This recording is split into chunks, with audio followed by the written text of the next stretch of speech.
sempre uma oportunidade ímpar a gente poder trocar ideias e se relacionar com áreas que muitas vezes estão tão próximas e às vezes num plantão a gente sequer consegue se falar, né? Então, essas interações muitas vezes impõem certas barreiras que não deveriam jamais existir, e acho que esse tipo de interação é o que faz com que essas barreiras sejam progressivamente atenuadas e, quiçá, um dia a gente se imagine todos trabalhando em prol da única pessoa que de fato interessa, que é o paciente, né? Então, quando o Adam me fez o convite e a gente fez uma pequena discussão assim do que seria o tema, né? E ele falou assim para mim, a gente discutir também a pertinência e abrangência da atuação do farmacêutico. Eu falei, ótimo, adorei o tema, né? Nós tivemos essa oportunidade de fazer essa troca. Então, eu preparei alguma coisa bem prática, bem objetiva. E mais do que falar, assim, até a apresentação aqui do Drauzio Varela, mais do que falar talvez do quadro clássico de dengue, que é bem conhecido, é a gente abordar algumas nuances que eu acho que em certos casos, principalmente nos casos mais graves, podem fazer a diferença de alguém que tem um olhar um pouquinho diferenciado sobre o paciente. Então, assim, obviamente eu vou fazer uma apresentação geral, porque a gente precisa desse esqueleto para poder raciocinar. Alguns temas que estão colocados aqui. Fala, Flavinho, como é que você está? Prazer, bem-vindo. Obrigado. Então a gente vai aproveitar também alguns temas que estão colocados aqui. Eu não vou aprofundar porque outros palestrantes vão abordá-lo, tá? E eu queria, se vocês preferirem, podem fazer perguntas à medida que o assunto surge, para não ficar muito desconectado. A gente vai ter um tempo para conversar dentro do que foi previsto. Então a gente dá uma conversada sobre algum assunto, alguma coisa que houver pertinência. Alguns assuntos eu não vou abordar por não entrar muitas vezes no escopo da apresentação ou porque vai ter um outro palestrante, senão a gente esgota às vezes um assunto que vai ser falado na sequência, tá? Bom, arboviroses, bastante midiático, né, o assunto, mais midiático do que informativo, na minha maneira de ver, né? Se aproveita infelizmente, precisa se fabricar notícia, e notícia boa não dá ibope. Então a gente caça notícia ruim o tempo todo, né? E a gente fica um pouco enviesado na nossa percepção em relação ao que realmente interessaria e faz-se como objetivo, né? Eu sempre comento que eu falo que a imprensa atua às vezes de uma maneira deletéria. Por exemplo, surto de gripe, né? Aí aparece uma autoridade falando assim, ao primeiro sintoma, procure o médico, né? Aí é bacana que você chega no plantão, aí tem uma pessoa tossindo na sala e mais 40 do lado dela, né? E aí você fala assim, mas doença de transmissão respiratória não deveria ir todo mundo para casa? A maneira de você bloquear, né, uma epidemia desse tipo, então a fala deveria ser, não vai ao posto, fica em casa, toma chá, e só vai se você tiver uma coisa das seguintes. Aí fazer uma lista para as pessoas irem realmente. Mas o que se faz é exatamente ao contrário, num viés mais político do que um viés técnico. E a gente vai ver se consegue fazer alguma coisa um pouquinho diferente do viés político disso aqui, tá? Um currículozinho básico. Desde 2016 eu tenho trabalhado bastante também na parte de números. Isso te dá uma visão um pouco diferenciada em relação ao que realmente está acontecendo. Hoje está com 4 mil atendimentos dia, tá? Está com 4 mil atendimentos dia, mais ou menos, em média, dependendo da unidade que você estiver tratando aí. Mas basicamente dobrou o número de atendimentos, tá? Nesse último mês, dobrou. Então, assim, só imagina como é você dimensionar um serviço que de um dia para o outro, em um mês, ele dobra a capacidade. Isso porque nós estamos falando de capacidade, isso é atendido, né? Não é quem chegou, né? Não é quem chegou, é atendido. Então, quando a gente fala de uma atuação multidisciplinar, é essencial enxergar isso. Por exemplo, numa epidemia, não dá para a gente trabalhar no mesmo formato que a gente trabalha na situação rotineira, senão o serviço se exaure. E isso, acho que quase todos vocês já devem ter visto ou vivido essa situação. Então, alguma coisa diferente tem que ser feita pelo aspecto epidêmico, até porque o diagnóstico da maioria dos casos é relativamente fácil de ser feito. A conduta, na maioria dos casos, é relativamente fácil. Você, na verdade, tem que focar para aqueles que não são os fáceis e aqueles que não são, porque são esses que vão morrer. E eu acho que aí é que o olhar está diferenciado, tá? Bom,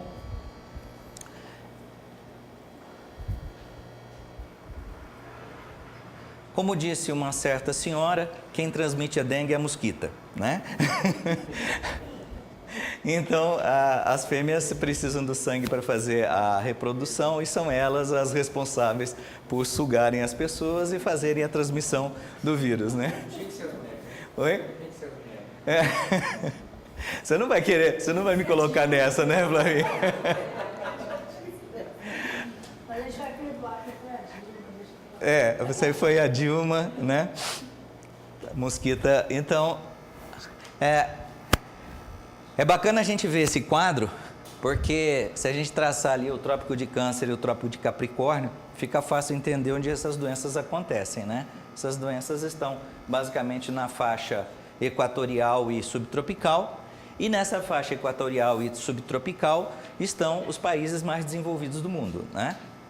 Com todos os seus recursos técnicos, com todas as suas obras de saneamento, né? Ficam exatamente nessa faixa, né? E o Brasil está reinaugurando, né, um status de país desenvolvido, né? Porque começou a ter malária de novo, começou a ter febre amarela de novo, começou a ter dengue de novo. Tem alguma coisa errada. Tem alguma coisa errada, né? Se a gente pegar a história lá e pegar o que foi feito no Rio de Janeiro no início do século XX e a gente está começando a fazer a mesma coisa de novo no século XXI, né? Em algum lugar a gente engatou marcha ré e a gente tem que olhar isso, porque também nós vamos ver aqui que, apesar de tudo, a gente vai falar aqui da última coisa que está acontecendo, que é o cara chegar doente, né? Mas nas ações preventivas, a gente vai ter que falar de melhoria de renda para a população, educação de verdade, não passar de ano para ter diploma. A gente vai ter que falar de algumas coisas que a gente deixou de falar ao longo de alguns anos. E volto a falar, nós não podemos enviesar politicamente uma área de saúde, porque as pessoas, quem está na frente do paciente, sabe que ele morre. E quando você morre, nenhuma vertente política, nenhuma ideologia, nenhum nada interessa, tá? Porque não tem nada que ultrapasse isso. Tá? Bom, o nosso processo de importação, em 2015, veio da Ásia, Zika. Em 2014, chikungunya, você vê que o pessoal estava ativo, né? Bem ativo, tá? E a dengue, nós temos, olha só que coisa interessante, nós temos 1946, a entrada da dengue no Brasil, e depois nós temos 1986. Olha que interessante, nós tivemos duas entradas da dengue, ambas vindas da África, né? Então a gente tem a exportação aqui, ó, do vírus. Uma vez infectado, o mosquito permanece infectante durante um prazo que, para o ciclo de vida do mosquito, é um prazo longo, né? Você pensar que um mosquito pode voar 30 dias transmitindo dengue, né? Não é uma coisa pequena. Então, o foco está em perguntar para ele, né? Para ele, por que ele conseguiu se adaptar ao meio urbano e como foi esse processo de adaptação. Se a gente olhar, há 30 anos atrás, a gente não tinha arara e não tinha tucano em Campo Grande. Hoje a gente tem arara e tucano em Campo Grande. A maioria das pessoas fala assim, nossa, que legal, né? A gente agora tem arara voando, tem tucano voando. Eu falo assim, pessoal, sabe por que a gente tem arara e tucano voando na cidade? Vocês já pensaram nisso ou não? Não? É porque o campo está inóspito para eles. Então eles estão vindo para a cidade. Sim. E o Aedes, inteligente que é, deve ter olhado para os tucanos, para as araras, falando, pô, se ele pode ir, eu também posso. Né? As cidades se tornaram atrativas do ponto de vista... Se você for para Chapadão aqui, Camapuã, você anda assim, cara, você vê soja, né? Ó, soja, nenhuma árvore. Passarinho que mora lá vai para onde? Vai para o prédio. Sim, ele vai vir para a cidade. Se você olhar a cidade, por exemplo, se você fosse um passarinho, você hoje moraria na cidade. Tá? Na minha casa tem, acho que, 8 árvores frutíferas em 50 metros quadrados. Né? Lá em Chapadão do Sul, ele vai ter que andar uns 50 quilômetros para achar as árvores frutíferas. E esse processo de mudança biológica, de meio, de tudo, vai interferindo não só nas araras e tucanos, mas vai interferindo em todo o sistema biológico, inclusive no vírus, na bactéria, no mosquito, no escorpião, e aí as coisas vão acontecendo. Então a gente tem que fazer depois um pensamento, acho que mais abrangente, do ponto de vista biológico, que é perguntar o que nós estamos fazendo e quais são as repercussões disso aí. Tá? Bom, mecanismo de transmissão. Basicamente, a pessoa em viremia, infectada, tá? Transmite via mosquito para a pessoa boa. Tá? Quando eu comecei a pesquisar, eu falei, cara, isso aqui está ótima. Depois eu dei uma melhorada nela, mas o esboço, esse aqui do mosquito voando, está lá, bonitinho. Tá? Aqui uma coisa que depois eu vou comentar lá na frente, mas eu queria fazer só falando como é que imprensa, essas coisas podiam ser diferentes. Se você precisa do indivíduo infectado para transmitir para a pessoa saudável, onde é que está a campanha passe repelente em quem está com febre? Está com febre, passe repelente. Muito. Só que as pessoas não aceitam. Sim, não, então, aí nós vamos fazer a discussão sobre isso, mas só estou falando que se você não tivesse repelente em toneladas e toneladas para passar na população inteira, como prevenção, por que então não passar repelente de forma maciça, significativa, em quem está sintomático dentro da epidemia? Que é o reservatório. Quando eu falo que eu às vezes vejo... Então a imprensa, ela corre lá para falar de uma pessoa que morreu, mas ela não fala disso aqui. E isso poderia ser uma forma de você minimizar significativamente a transmissão. Uma vez que esse camarada aqui é o camarada que é o reservatório. Tá? Então, olha só, alguém já ouviu falar? Passe maciçamente repelente no infectado. Não resolveria o problema? Não quebraria o ciclo?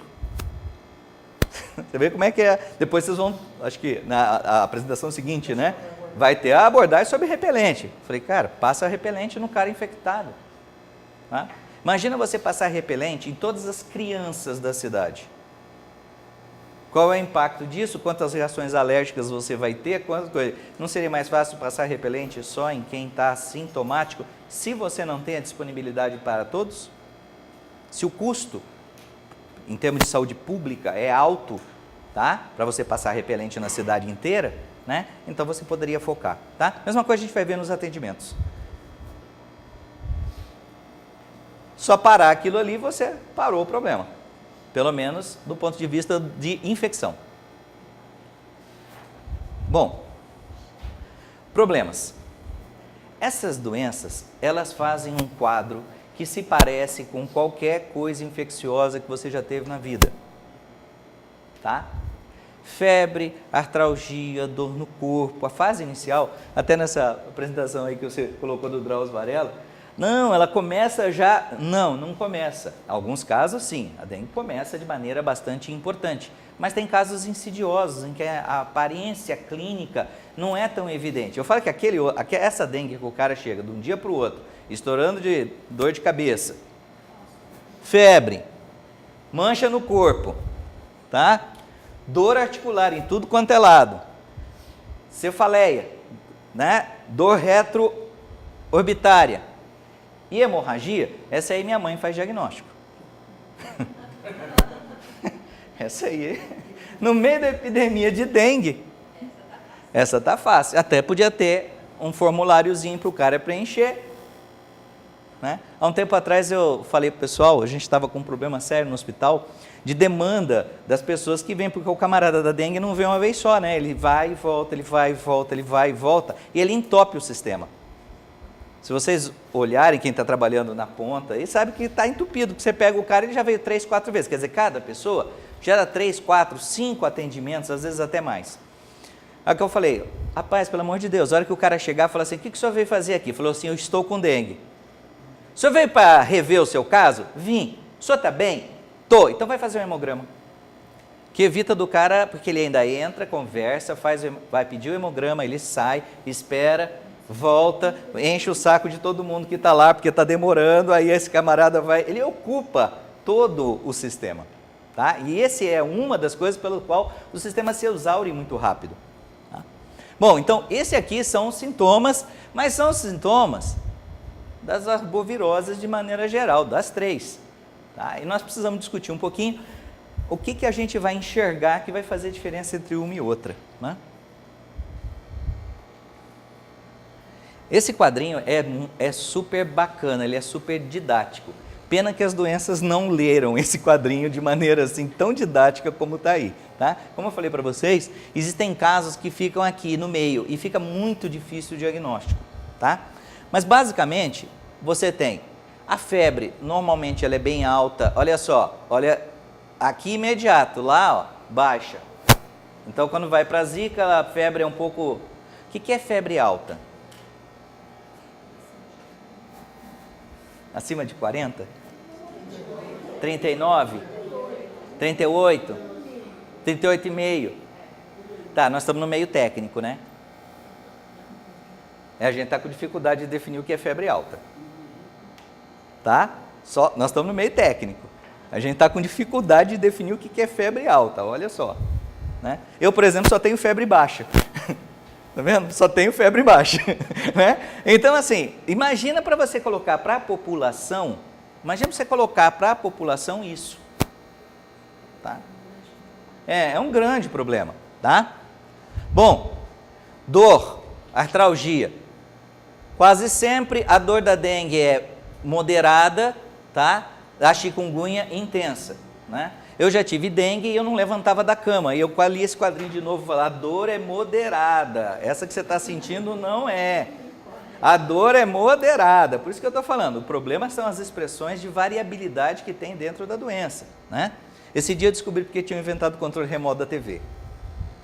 Se não tivesse controle remoto, ela ficaria do jeito que ela estava, ou ligada ou desligada, porque doía tanto para se mexer que eu não saía do lugar. Tá? Mas aqui está dizendo que a dor é moderada. Tá? Bom, racho cutâneo. O racho cutâneo a gente vai até mostrar aqui nas fotos, eu não sei. Todo mundo aqui, só para a gente se posicionar, todo mundo aqui trabalha com dengue? Encosta, chega perto de gente com dengue? Não? Sim? Ok. Todo mundo já viu o cara manchado? Não, só, todas as pessoas já viram que estão aqui? Tá. Como é? Pintinhas. Pintinhas e nós tivemos até ontem, possivelmente zika, uma grávida. Ela não sentiu nada e apareceu só bem manchada. Aquela coisa assim, não tão avermelhada. Sem sintomas. Sem sintomas. Meu marido veio, pipocou tudo. Me deixou doido, o homem tremia e ficou com aquele aspecto avermelhado, tipo rubéola. Ok, então, ó, olha só como é que a gente já... Pintinha, rubéola tem pinta?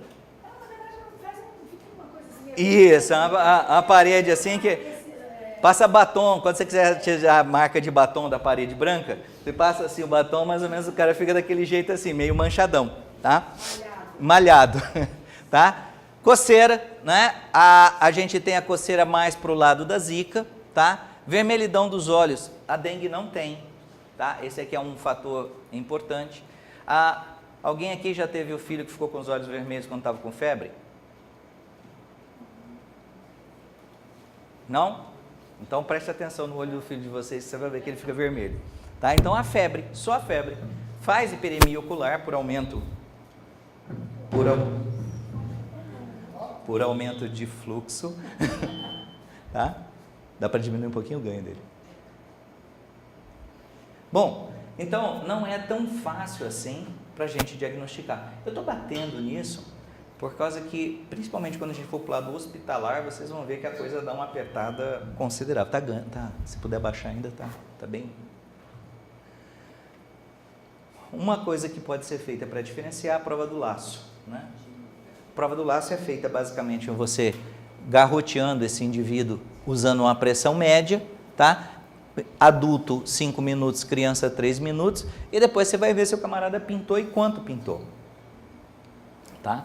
Então, você vai ter critério para criança acima de 10 petequias, maior ou igual a 10, e para adulto acima de 20, né?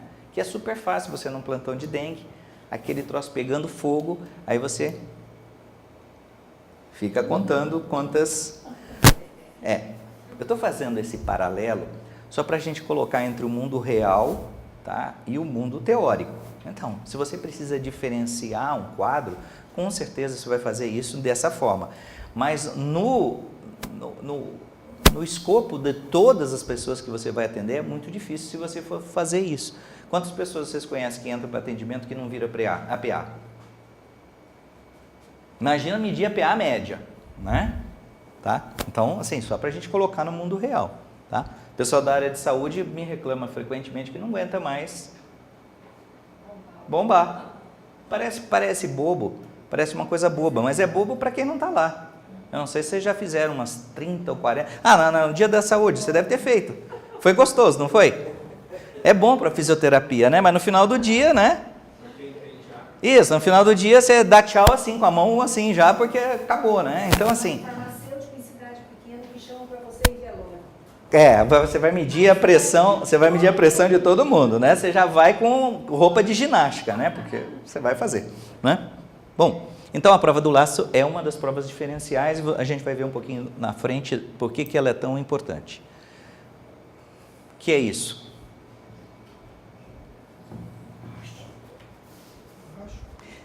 Isso na verdade não é o racho cutâneo, é uma perna petequiada de cima e embaixo, tá?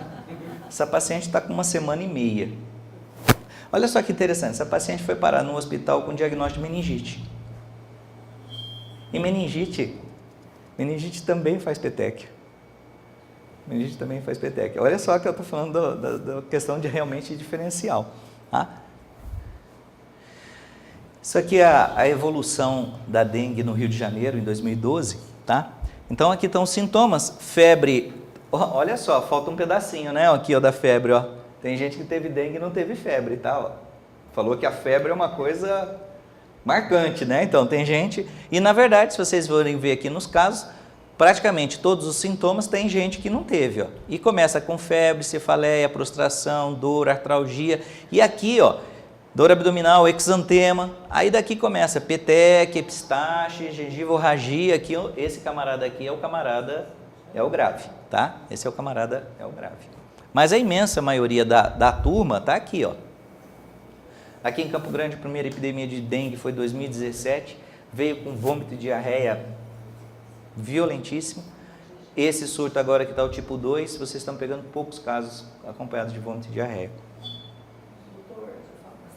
Ok? E na verdade, eu acho que o objetivo nosso aqui não é falar do facinho, é falar do alguma coisa diferente. Por isso que eu estou focando para isso e é interessante a gente colocar esse quadro. Aqui novamente a gente está colocando e a gente foi sinalizando algumas coisas que podem te ajudar clinicamente a fazer a diferenciação.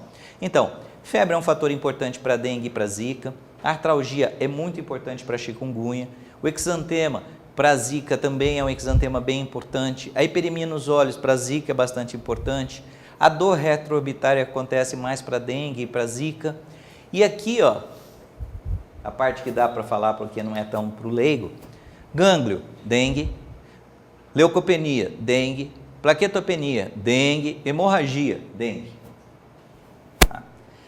Qual a importância de zika para a saúde pública? Gestante. Fora do grupo gestante, quem morreu de zika? Ninguém. Tá? Então, assim, fora do grupo gestante, a importância, a expressão clínica da zika é muito mais atenuada. E esse é o motivo pelo qual o pensamento da dengue tem que vir primeiro. Ela mata mais. Tá? Ela mata mais, ela complica mais, ela tem uma expressão, uma variabilidade de expressão muito alta. Tá? E aqui, eu coloquei, eu acho que onde começa realmente a gente falar da interação. Você falou de que precisa melhorar a relação médico-farmacêutica, a gente está precisando melhorar a relação de todo mundo. Não é médico-farmacêutico, nós estamos precisando melhorar a relação no trânsito, tá? O trânsito é só uma carta de apresentação de como as pessoas se relacionam, tá? Você vai sair assim numa vaga, o sinaleiro está fechado, o cara entra e faz assim, pram, e para você. E ainda liga o rádio ou o zap e vai olhar para o outro lado, como se nada tivesse acontecendo. Então, o resto é só a manifestação disso, né? A pessoa está andando no seu carro, ela abre o vidro e joga um saco de alguma coisa. Latinha de cerveja. Latinha de cerveja é legal, porque é várias infrações, né? Ao mesmo tempo, né? É várias infrações. Mas é bacana. Muito legal isso. As pessoas nesse lado, elas mostram a civilidade. Se elas não são civilizadas no dia a dia, elas não serão profissionalmente. Óbvio, né? Bom, aqui vem uma coisa importante. O diagnóstico clínico, tá?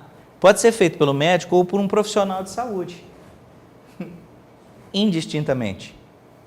Ou seja, quem pode falar que o paciente está com dengue? Ou com suspeita de dengue?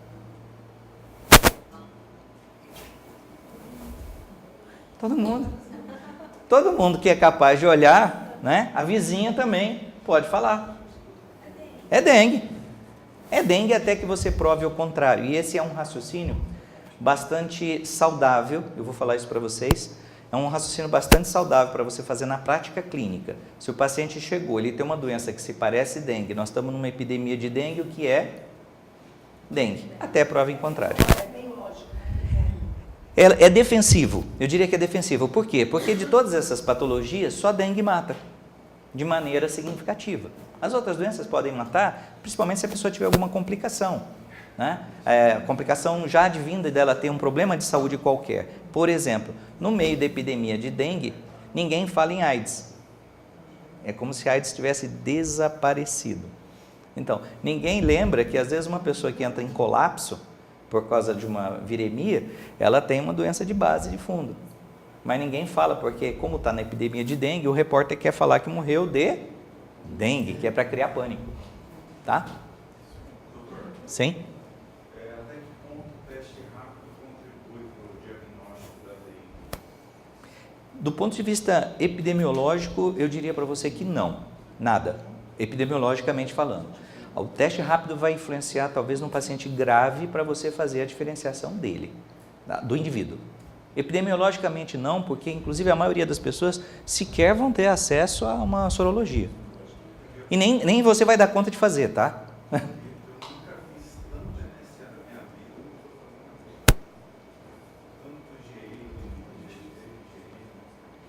Tá, então, nós estamos falando de diagnóstico ou monitoramento? Não, isso no ambiente hospitalar. Não, sim, mas diagnóstico ou monitoramento? Porque tem uma diferença aí, por que eu quero fazer o exame. A gente vai abordar o exame, você volta a pergunta, a gente fala sobre isso e troca essa ideia, mas eu tenho algumas respostas para você sobre isso aí, tá? Bom, aqui começa o problema. Diagnóstico diferencial. Tá? Algumas doenças muito graves têm a expressão clínica inicial semelhante. Aí eu já respondi uma das suas indicações, né? Então dá uma olhada que lista linda que tem. Então vamos pegar algumas coisas aqui só para gente. Enteroviroses, né? Criança com diarreia. Em casa, todo mundo já teve seu surto legal, pega pai, mãe, filho e Espírito Santo. Tá? Influenza, tá? Hepatite, malária, tifo, tá? Olha só, rubéola, sarampo, escarlatina, exantema súbita, enterovirose, mononucleose infecciosa, citomegalovírus, farmacodermia. Olha só, estou passando assim para a gente só, né? Hemorrágica, febre amarela, antavirose, leptospirose, né? Tem enchente, o cara chega com febre, e aí? Tá? Malária, ricétia, olha só, síndrome dolorosa abdominal, apendicite, tá? Infecção urinária, colicistite. Respondi uma das suas questões? Então, a expressão clínica, principalmente do paciente grave, pode ser parecida muito com dengue, mas pode ser outra coisa completamente diferente, e aí, tal, o que eu comentei daquela paciente que deu entrada no hospital como meningite. E ela fez um hematoma, olha como é que a expressão clínica é interessante. Ela fez um hematoma de parede abdominal por sangramento. Aí quando apertavam ali no hematoma, que por coincidência era na fossa ilíaca direita, quando apertava no hematoma, o que ela fazia? Ai! Cefaleia latejante, o paciente não consegue nem andar direito, está curvado assim porque está com dor cervical. E sintoma de apendicite, o que você faz? Meningite ou apendicite? Faz a sorologia. aí justifica, tá? Bom, sepse, tá? Meningite, toxemia, tá? Meningite viral, meningite bacteriana, encefalite. Ficou fácil de fazer diagnóstico? Não. Então, chegou, vamos raciocinar nisso. Chegou, se parece com dengue, é dengue. Está grave, tem que fazer diagnóstico diferencial. Porque tem muita coisa que se parece com isso, tá? E outra coisa, não é ou pode estar junto. O cara pode desenvolver duas patologias, tá? Isso aqui também vai entrar num item que eu acho que é importante, é o seguinte: até onde está a pertinência de cada um? E a pertinência de cada um vai estar nesse limite aqui, porque quando chegar num determinado ponto, você tem que passar o bastão. Nesse ponto, e vou falar para vocês com toda sinceridade, no dia a dia, atendendo paciente desde 2007, já falei que todos os médicos aqui da cidade já viraram doutores em dengue. Por quê? Porque a gente começa a ver um caso atrás do outro, assim, ó, um atrás do outro. E você tem pacientes que entram em colapso de um dia para o outro, muito rápido. E aí é que eu falo, cara, quanto mais gente estiver olhando para esse paciente, quanto mais gente com bom senso estiver olhando para esse paciente, melhor, tá? Então, se o camarada só desenvolve, porque do jeito que está o nosso atendimento, é muito provável que o camarada chegue numa unidade de saúde e ele vai passar pelo farmacêutico 10, 12 horas depois. Possível? Possível? Ou até mais. Ou até mais. De repente, o que ele tinha 10 horas atrás não é o que ele tem hoje. Não é o que ele tem 10 horas depois. Quando ele chegar lá para você assim, ó, para pegar uma dipirona, talvez você tenha que falar, filho, volta lá.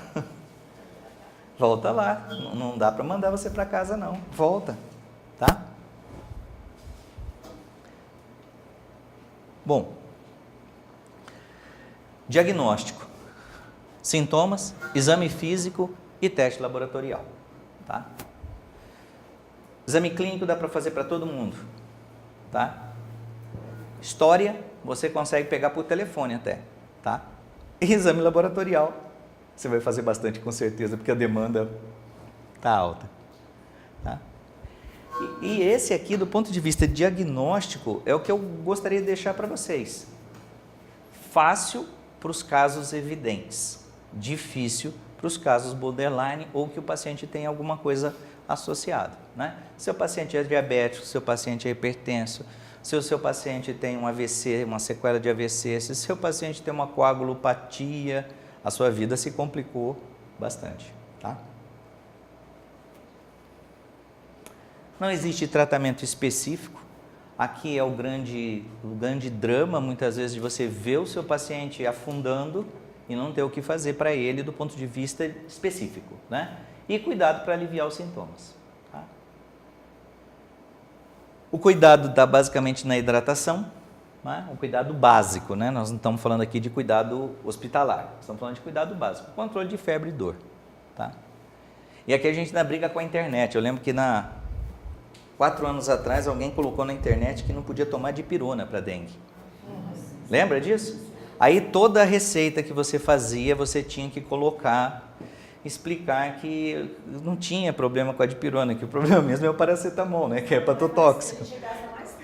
E assim, teve uma época que foi tão engraçado que tudo que as pessoas perguntavam eu fui colocando num papel, todas as perguntas eu fui colocando no papel. Posso tomar dipirona? Sim, você pode. O paracetamol é que é tóxico, não sei o quê. Aí o cara chegava e falava que depois que você está na 40ª consulta, você não suporta mais, né? Então o cara fala assim, eu tô, você fala para ele, febre, dor no corpo, dor nos olhos, tá com dor de barriga. O que mais?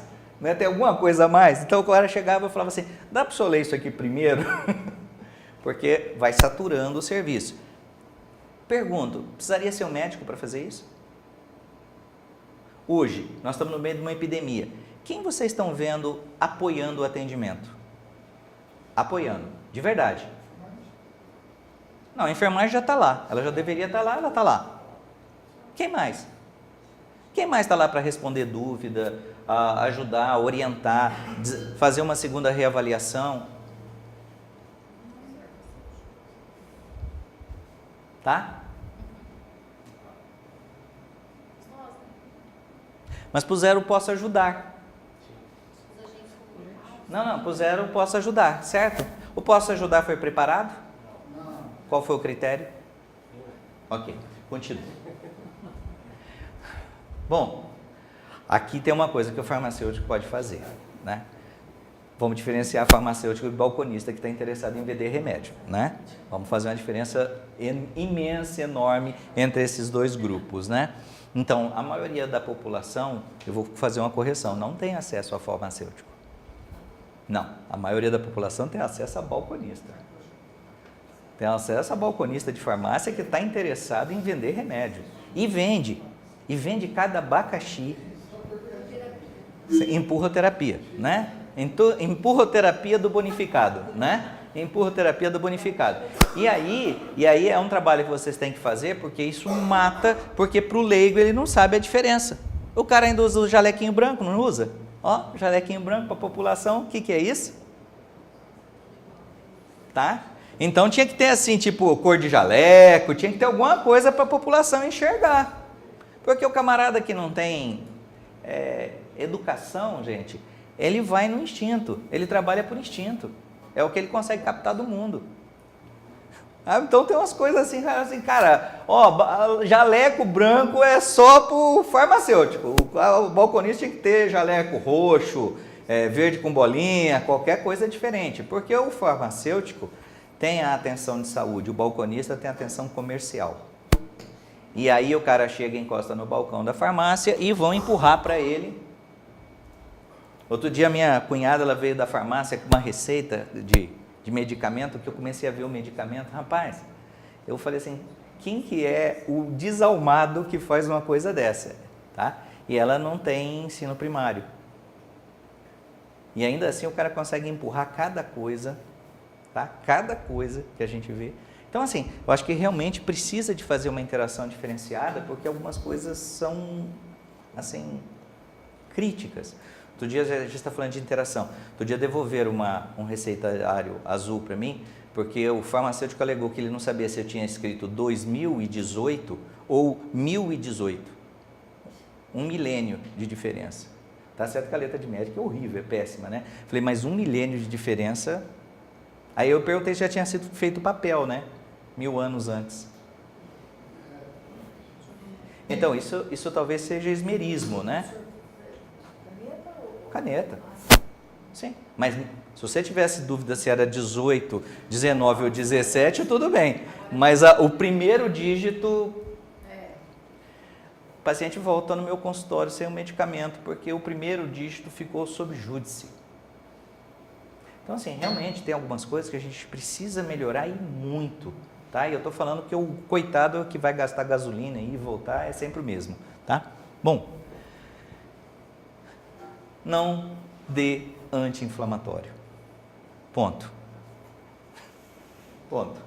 Não dê anti-inflamatório. E tem um que a gente usa como antiagregante nos cardiopatas, né? AS, que é bem crítico. Só uma perguntinha, se o paciente com dengue, que faz anticoagulação, porque ele tem uma coronariopatia, e ele usa AS, você manda ele tirar ou deixa do jeito que está? Chegou no balcão. Ô, doutor farmacêutico, tudo bem? Como é que está o senhor? Eu uso AS. Sou cardiopata. Minha coronária já está meio estreitadinha. Eu estou com febre, dor no corpo. O que eu faço com esse AS? Suspende ou não? Suspende. Ele infarta 3 dias depois. O que acontece? Ok.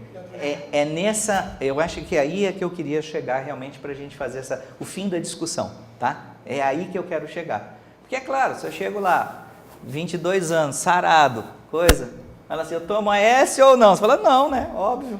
Isso aí é... Mas esse paciente é bem mais complicado, tá? Risco-benefício, tá? Risco-benefício de um país em que quando alguma coisa dá errado, alguém processa sempre o outro, tá? Sempre o outro, nunca ele. né? Que a gente está no país do direito, mas não está no país do dever. A gente só tem direito, tá? Prevenção. Eliminação de criadouro, repelente, mosquiteiro, roupa que minimize a exposição. Nesse calor é super fácil de fazer. Em Corumbá, então, em Cuiabá é facílimo de fazer, né? Instalação de telas e portas nas janelas. E, olha só esse item aqui engraçado. Havendo sintomas, procurar o serviço de saúde, evitar a automedicação. Isso é prevenção, sim ou não? Superlotar a porta de entrada. Na verdade, é prevenção. Mas é que é prevenção dos casos graves. Não é prevenção da doença, mas é prevenção dos casos graves, tá? E por isso, né? Havendo sintomas, aqui essa frase falta alguma coisa nela. O que falta? Havendo sintomas de gravidade, havendo sintomas que necessitem de um diagnóstico diferencial, havendo uma complicação, sim, vá agora no serviço de saúde. Mas se você, todo mundo que chegar e você mandar, vai acontecer o que a gente está assistindo, tá? Desassistência generalizada, tá? Repelentes, vocês vão falar, a icaridina é o mais usual, tá? Acho que vai ter aula só sobre isso, não vou falar sobre isso, tá? Parte boa da notícia, tem experimentação, tá? Dengue é uma doença bastante democrática. Eu fico impressionado como ela pega ricos, pobres, brancos, pretos, altos, baixos, tá? Héteros, homo. Não dá. Melhor exemplo de democracia que eu já vi é a dengue, tá? Não tem cota, tá? Super tranquilo o negócio, tá? Ô bichinho esquisito, né? Esse bichinho é esquisito, tá? E aí eu vou falar um pouquinho também sobre esquisitices, podemos? Falar sobre esquisitices? Então vamos lá. Até aqui a gente tentou dar uma visão geral da doença, das doenças, do conjunto das doenças. Ficou claro? A gente precisa abordar alguma coisa de imediato que precise a gente esclarecer a mais? Tranquilo? Bom de sábado de manhã é isso. Até a gente acordar, demora um pouco. Dengue, 4 sorotipos diferentes. Nós estamos no tipo 2 aqui em Campo Grande agora. A gente já revezou esses vírus aí à vontade, eles ficam circulando e recirculando na população e a gente vai de epidemia em epidemia, né? Isso aqui são os números, eram os números de notificação, tá? Era, né? Era. Esse aqui era o número que tinha, tá? Mas dá uma olhada que esses números não são desprezíveis, tá? É bem provável que a gente tenha mais pessoas morrendo de acidente de trânsito em Campo Grande do que de dengue, tá? É bem provável que a gente tenha bem mais pessoas morrendo. Motoqueiro, 1 a cada 2 dias, tá? E dengue, eu acho que tem uns 3 casos, né, confirmados de dengue, tá? Mas motoqueiro morre a cada 2 dias com dengue ou sem dengue, tá? Então, assim, às vezes a gente vê um grande problema de saúde pública, tá? Mas não vê outros, mesmo porque o repórter agora só quer falar sobre dengue, tá? É o assunto do momento, é o assunto da moda, tá? É igual ovo de Páscoa na Páscoa. Ninguém quer falar de ovo de Páscoa fora da Páscoa, né? Como se o chocolate não existisse mais depois disso, né? As mulheres que o digam, né? Bom, a pessoa adquire imunidade ao sorotipo do vírus, tá? Portanto, se você teve dengue do vírus tipo 1, você vai ter imunidade do vírus do tipo 1. E ela dá alguma imunidade cruzada durante um período curto, ela faz uma imunidade cruzada, tá? E você tem um prognóstico de gravidade maior se você tem uma reinfecção. Como a gente está tendo uma epidemia atrás da outra em Campo Grande, olhando por esse quadrinho, o que o futuro nos reserva? Quadros cada vez mais graves. Talvez por isso seja um outro motivo pelo qual você está fazendo muita sorologia. Porque apesar de você estar tendo uma expressão mais branda da dengue, o número de complicações está muito alto, tá? Parece padrão. Chegou o paciente com sintoma parecido, IgG, IgM... Se pede até sem saber que dia que é, né? Se você ligar de volta, e aí nós vamos comentar alguns detalhes aqui, se você ligar de volta e falar assim, doutor, de que dia que é esse quadro? Aí você escuta, na maioria das vezes, cri, cri, cri, cri, né? Quantos dias tem de evolução para você saber qual exame você está pedindo, né? Então aí nós vamos ver também a parte negra do sistema de saúde, né? Bom, sintomatologia aparece de 4 a 10 dias após a picada e a duração, em média, igual gripe de 2 a 7 dias. É uma gripe bem mais desagradável, tá? Falar nisso, tá? Eu vou ler aqui a bola de cristal. Nossa próxima epidemia será de gripe. Sabe quando ela vai começar? Em maio. Um amigo meu, o filho, aparece sempre na televisão dando reportagem de meteorologia, me manda a previsão, eu pergunto para ele, quando vai fazer frio? Ele me manda 3 meses antes, quando vai fazer frio. Em maio vai começar a gripe, mas ela não vai estourar em maio. Quando que ela vai estourar? Em julho, nas férias escolares. Tá? Acabei de ler isso na previsão de bola do futuro. Cadê o pessoal que deveria trabalhar à frente? Tá? Porque a gente não precisa fazer mais nada para dengue agora. São Pedro faz. Não está frio hoje? Tá, né? Os mosquitos estão tudo quietos. Nos próximos 7 a 10 dias, pode fazer a estatística que você vai ver que vai cair o número de casos. Porque se esse frio ficar mais um pouquinho, então, mais uns 2 dias. A frente fria entrou ontem, ela passa talvez mais um dia de frio aqui. Vai dar uma amenizada. Nessa semana que entra, vai dar uma amenizada. 2016, a gente estava numa reunião falando sobre dengue, aí estava todo mundo falando do pneu do exército.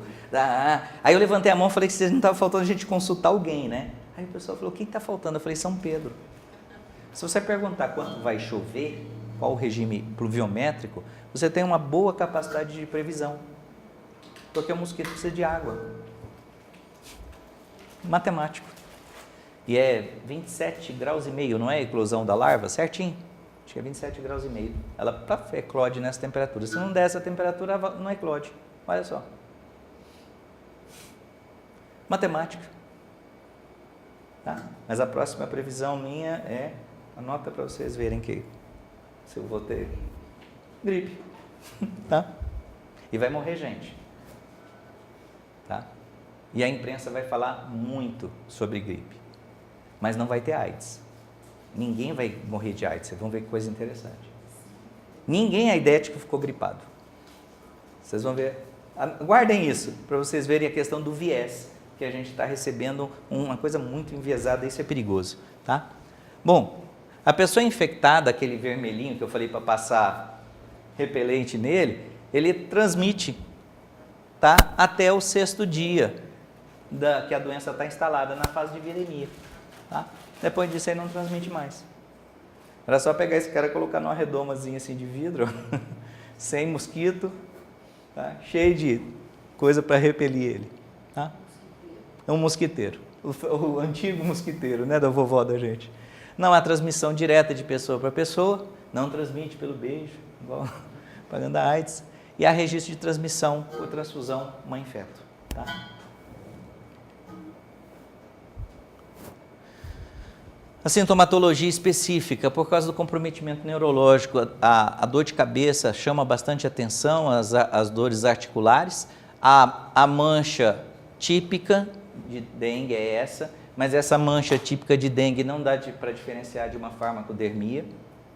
Tá? Essa mancha típica que o camarada com sarampo às vezes faz uma mancha desse jeito, então, ok? A febre costuma diminuir ou desaparecer entre o 3º e o 7º dia, e aí começa o problema. Tá? Aqui eu vou falar uma coisa para vocês que não está no livro, mas é observacional. O paciente, quando ele afunda logo no começo, normalmente esse paciente já é um paciente grave, quando ele tem um conjunto de sintomatologias. Mas existe este paciente aqui, que é, o curso laboratorial da dengue é assim, febre, hemograma, às vezes não te esclarece nada, às vezes você vai fazer sorologia. Depois de alguns dias, a pessoa melhora, e aí os leucócitos caem. na sequência, as plaquetas caem. E a recuperação acontece na mesma ordem inversa. Primeiro o cara melhora, depois o leucócito sobe e depois a plaqueta sobe. Esse é o curso da maioria das evoluções da dengue, tá? E aí, aqui é que você tem que ficar atento, porque quando o paciente está melhor, é que a chance dele ter as complicações hemorrágicas aumentam consideravelmente, tá? E aqui começa um olho mais crítico, tá? Adam, aqui que eu precisava de você naquela... Bom, a gente vai ver o seguinte, vocês está até aqui em cima, né? Algumas pessoas já viram aí com o quadrinho, tá? Fácil de achar na internet, tá? O fluxo da dengue do Ministério da Saúde, tá? E lá vai estar dividido basicamente em 4 grupos que você precisa diferenciar. Ok. Isso, centraliza para mim. Esse aqui, se você quiser matar, pode matar ele, ó, esse cantinho aqui, ó. Pra gente só ganhar um espaço. Não, esse aqui, ó. Onde eu tô, só pra gente ganhar esse espacinho. Então, você vai ter essas 4 cores no fluxograma e essas cores, o grupo A, essa é a classificação de risco, tá? Essa aqui é a classificação de risco. E para me pedir um hemograma, aí ele sai, aí vai fazer o hemograma. E isso gera fluxo, porque nós estamos fazendo do mesmo jeito. Do mesmo jeito que a gente estaria fazendo na patologia normal, nós estamos fazendo numa epidemia. E os próprios protocolos do Ministério da Saúde te autorizam a fazer epidemias de maneira diferenciada, atendimento de maneira diferenciada. No dia da gripe, gente, pode chamar, entrar na sala e falar, por favor, quem está com tosse, febre, dor no corpo, tossindo e espirrando, eu, para lá. Para lá. Para lá. Não fica todo mundo na mesma sala, porque óbvio, nós fizemos meio de cultura, né? Fizemos meio de cultura, está prontinho. O caldo do bicho está ali e as pessoas doentes, que é o pior grupo, está ali também. Olha só que desgraça isso do ponto de vista de saúde pública. Olha que crime que a gente está cometendo. Na dengue é a mesma coisa, por gentileza. Quem aqui já está com dengue? Eu. Já fez exame? Quem está melhor? Eu. Então, para lá vai fazer exame. Quem não está bem? Eu. Passa. Pronto. Diminuiu. Diminuiu. Se você tem o dobro de atendimento, se você diminuísse 10%, tá? De 4 mil era 400 pessoas. É um absurdo. E a gente faz tudo assim, ó. Tudo igualzinho a gente sempre fez. E aí dá esse caos que está aí. Tá? Então, olha só. Você tem sinal de choque ou sinal de alarme? Sinal de alarme, dor abdominal, vômito, hipotensão, hepatomegalia, sangramento, hemorragia importante, hematêmese ou melena, olha o seu caso lá. E ela teve quando? Depois.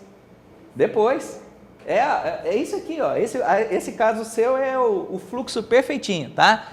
Sonolência ou irritabilidade, principalmente para as crianças, idosos, diminuição de diurese, hipotermia, tá? Aumento do hematócrito. Tá? Para isso, se eu falo que eu tenho um aumento, significa que eu tenho que saber como era antes, ou pelo menos ter uma previsão. Tá? Desconforto respiratório. Esse cara aqui, o guarda, consegue fazer a triagem dele. O guarda consegue fazer. Eu ensinei isso em Terenos. O pessoal tinha uns fluxos meio estranhos, eu ensinei o guarda a fazer triagem. Cara, fazia que era uma beleza. Ele conhecia todo mundo. Ele conhecia todo mundo da cidade. Ele tava, nossa, seu João, só não está bem, né? Para lá. Cara, facílimo de fazer, porque conhece a população. Pensa no papel do agente de saúde, como poderia ser potencializado, porque ele conhece a pessoa. Quando você conhece um amigo seu, que ele entra lá para conversar com você, que você olha para ele e fala assim, ei, fulano, você não está bem, não é isso? É a coisa mais subjetiva e talvez mais fina que a gente tem, tá? Esse final de semana eu fui fazer o curso do PAUS, que é para fazer a pediatria, e no curso de emergência pela American Heart Association, a primeira pergunta para o pediatra é: qual a sua impressão? Por quê? Porque a gente tem uma capacidade de observação, as mulheres mais que os homens, tá? Homens, a gente foi feito para carregar peso, não tentem fazer nada mais sofisticado que isso, tá? A mulher tem um feeling, por exemplo, para a percepção de expressão infinitamente maior. Então, qual a sua impressão? Cara, a mãe consegue diferenciar choro se é xixi, se é fome, se é dor. Tá? Então, Sinal de choque, esse cara aqui entra para emergência, mas esse não é problema, porque esse cara já vem avisado. Esse cara, a gente não tem problema com paciente grave, porque esse cara tem hipotensão, tá? Pressão convergente, está chocado, pulso rápido, enchimento capilar lento, é um paciente chocado. Esse paciente vai para emergência, tá? Esse paciente vai para emergência, ele vai para o grupo D e ele vai para um CTI ou vai para uma internação numa unidade semi-intensiva, tá? O problema é essa turma que vai ficar aqui no meio, ó. Então, sobe para mim, por gentileza. Então, basicamente para a gente discutir, esse camarada, unidade intensiva ou semi-intensiva. Esse camarada, ele precisa de atenção redobrada. Aqui vocês vão ver, inclusive, que ele fala assim, olha só, avaliação clínica e laboratorial a cada 2 horas. Se o cara seguir, na verdade, o protocolo, ele pede um hemograma para você a cada 2 ou 4 horas. Você tem condição de fazer? E não me entregar 2 ou 4 horas depois, porque também tem isso, você até pode fazer, mas não me entrega, porque sai na máquina, né, uma pilha, aí a pessoa que leva não vai levar um de cada vez, né? Aí ela espera a pilha, não é assim? Então, não dá para diferenciar entre aquele paciente que precisa de ter uma resposta imediata, em que vale a pena uma pessoa descer com um exame para você, daquele que é o geralzão? Pergunto para vocês com toda sinceridade, vocês têm isso desenhado dentro de um laboratório de bioquímica? Tirando aquele potássio alto, tirando algumas coisas assim, mas agora, para a epidemia de dengue, tem assim, olha, por favor, me avisa quem são os hemogramas dos pacientes que eu preciso mandar rápido para você. Temos isso? Entenderam por que não funciona? Entenderam também por que tem um monte de sorologia? Porque se eu tenho 2 hemogramas assim, eu consigo fazer a diferenciação, mas se eu tenho um hemograma aqui e um hemograma lá, eu fico num vazio. E a família está na minha frente, não na sua. E essa é uma diferença grande, tá? Dentro do hospital. Então, a turma que está aqui, ela precisa de hidratação venosa. Essa turma precisa de hidratação venosa. Embaixo está a conta para fazer, tá? Esse grupo aqui é um grupo que você vai avaliar porque ele pode vir tanto para cá como para cá, que é o grupo B. Esse camarada é o cara que tem a prova do laço positivo. O fator preponderante, ele não tem sinais de alarme, mas ele tem prova do laço positivo. A prova do laço positivo é um assim, fulano, sua mãe subiu no telhado, entendeu? A prova do laço positiva, embora a pessoa esteja classificada num grupo em que ela não tem os sinais de alarme, mas a prova do laço positiva é uma coisa te avisando assim, ó, sua mãe subiu no telhado. Conhece a piada da mãe subiu no telhado ou não? Não conhece? O João do Ceará resolveu viajar para São Paulo e ele deixou um gato com um amigo, para o amigo cuidar do gato. Quando ele chegou em São Paulo, o amigo ligou e falou, Zé, seu gato morreu. Ele falou, mas rapaz, como é que você faz um negócio desse comigo? Me fala um negócio desse, nem se eu infarto, morro. Mas Zé, como é que eu faço? Não, você tem que falar assim, Zé, seu gato saiu de casa. Zé, a gente achou seu gato em cima do telhado. Zé, seu gato caiu do telhado. Aí por último, a última notícia que você me dá é que meu gato morreu. Assim, me dá tempo de eu me preparar. Passou um tempo, o Zé viajou de novo. Quando ele chegou em São Paulo, ele recebeu a notícia. O cara ligou e falou assim, Zé, sua avó subiu no telhado. Prova do laço é subir no telhado, tá? Então, assim, tem que ficar atento, porque você não vai dar conta de fazer a prova do laço em todo mundo, mas em alguns você pode fazer a prova do laço com certeza, e deve fazer. Justamente para não deixar esse camarada passar para cá, porque para cá é a turma que vai beber sorinho. É a turma que vai beber sorinho, tá? Esse protocolo, só desce um pouquinho mais, por favor. Aí esse protocolo está aqui com as quantidades que você vai fazer, porque esse paciente é o paciente chocado, esse aqui está com as quantidades que você vai fazer de acordo com o peso, está tudo aqui. Não vou abordar isso muito, porque é ler, perguntar o peso do paciente e fazer, peso, idade e fazer, tá? Lembrar que a hidratação oral, ela em tese é para ser feita 3 vezes aquilo que você perde. Tá? Então, lembrar que quando você olha o número ali, o número é meio estúpido, assim. Se você pega um cara de 100 quilos, são 80 ml por quilo, então dá uma coisa meio pesada para o cara tomar. Tá? Então, essa hidratação não é uma hidratação tão suave assim. Como é que a gente faz para as pessoas lá fora se hidratarem se elas não sequer sabem fazer conta de mais e menos? Como é que você faz a conta para ela? Quem está atendendo na rede pública? Quantas contas de hidratação você fez para entregar um soro de reidratação oral?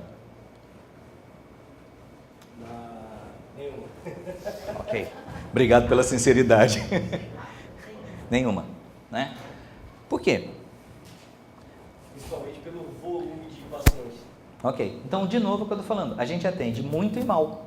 Poderia atender menos e melhor. Ou falar, para esse cara eu vou fazer uma coisa diferente. Tá? E é isso que eu queria deixar claro aqui. A gente não adianta atender todo mundo igual. Não é igual. E a gente, no bando, a gente acaba fazendo isso. Principalmente porque o cara que está bem reclama muito. O cara que está mal não reclama. Está ali quietinho. Aliás, cara, às vezes ele está tão quieto, mas tão quieto, que às vezes ele até morre. Tá? E não é lógica só para dengue. Tá? Então, o que eu quero mostrar é o seguinte, tem uma forma fácil, e eu vou deixar para vocês isso, que eu queria que vocês passassem isso também, é o seguinte, como é que você estabelece nível de hidratação do paciente? Tem uma forma fácil de fazer isso. Fala para ele monitorar o xixi. Xixi claro. Xixi claro significa hidratação boa, mas melhor às vezes do que fazer conta.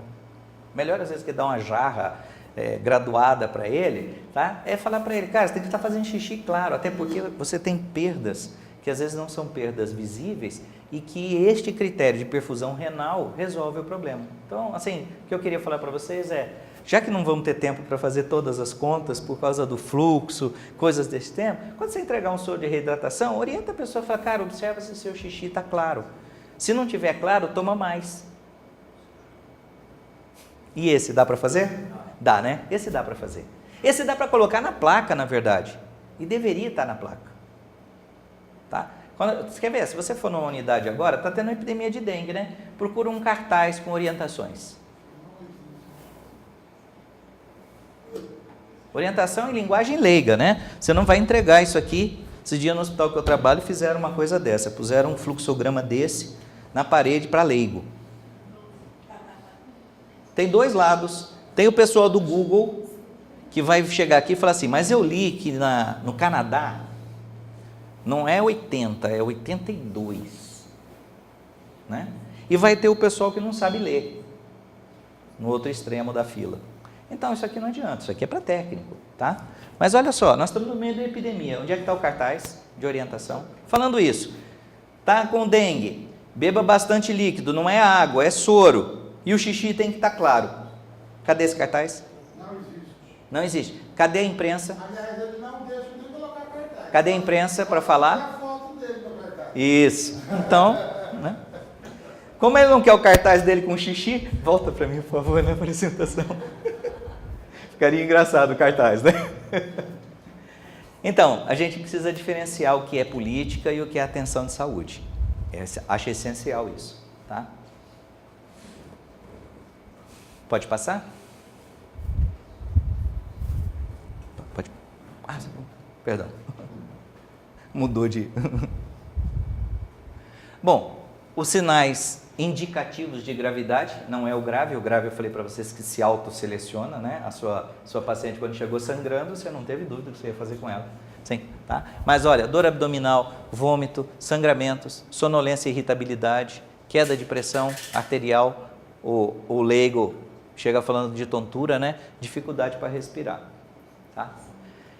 Essa turma aqui, ó, tá com um pé no abismo, tá? Essa turma está com o pé no abismo. Tá?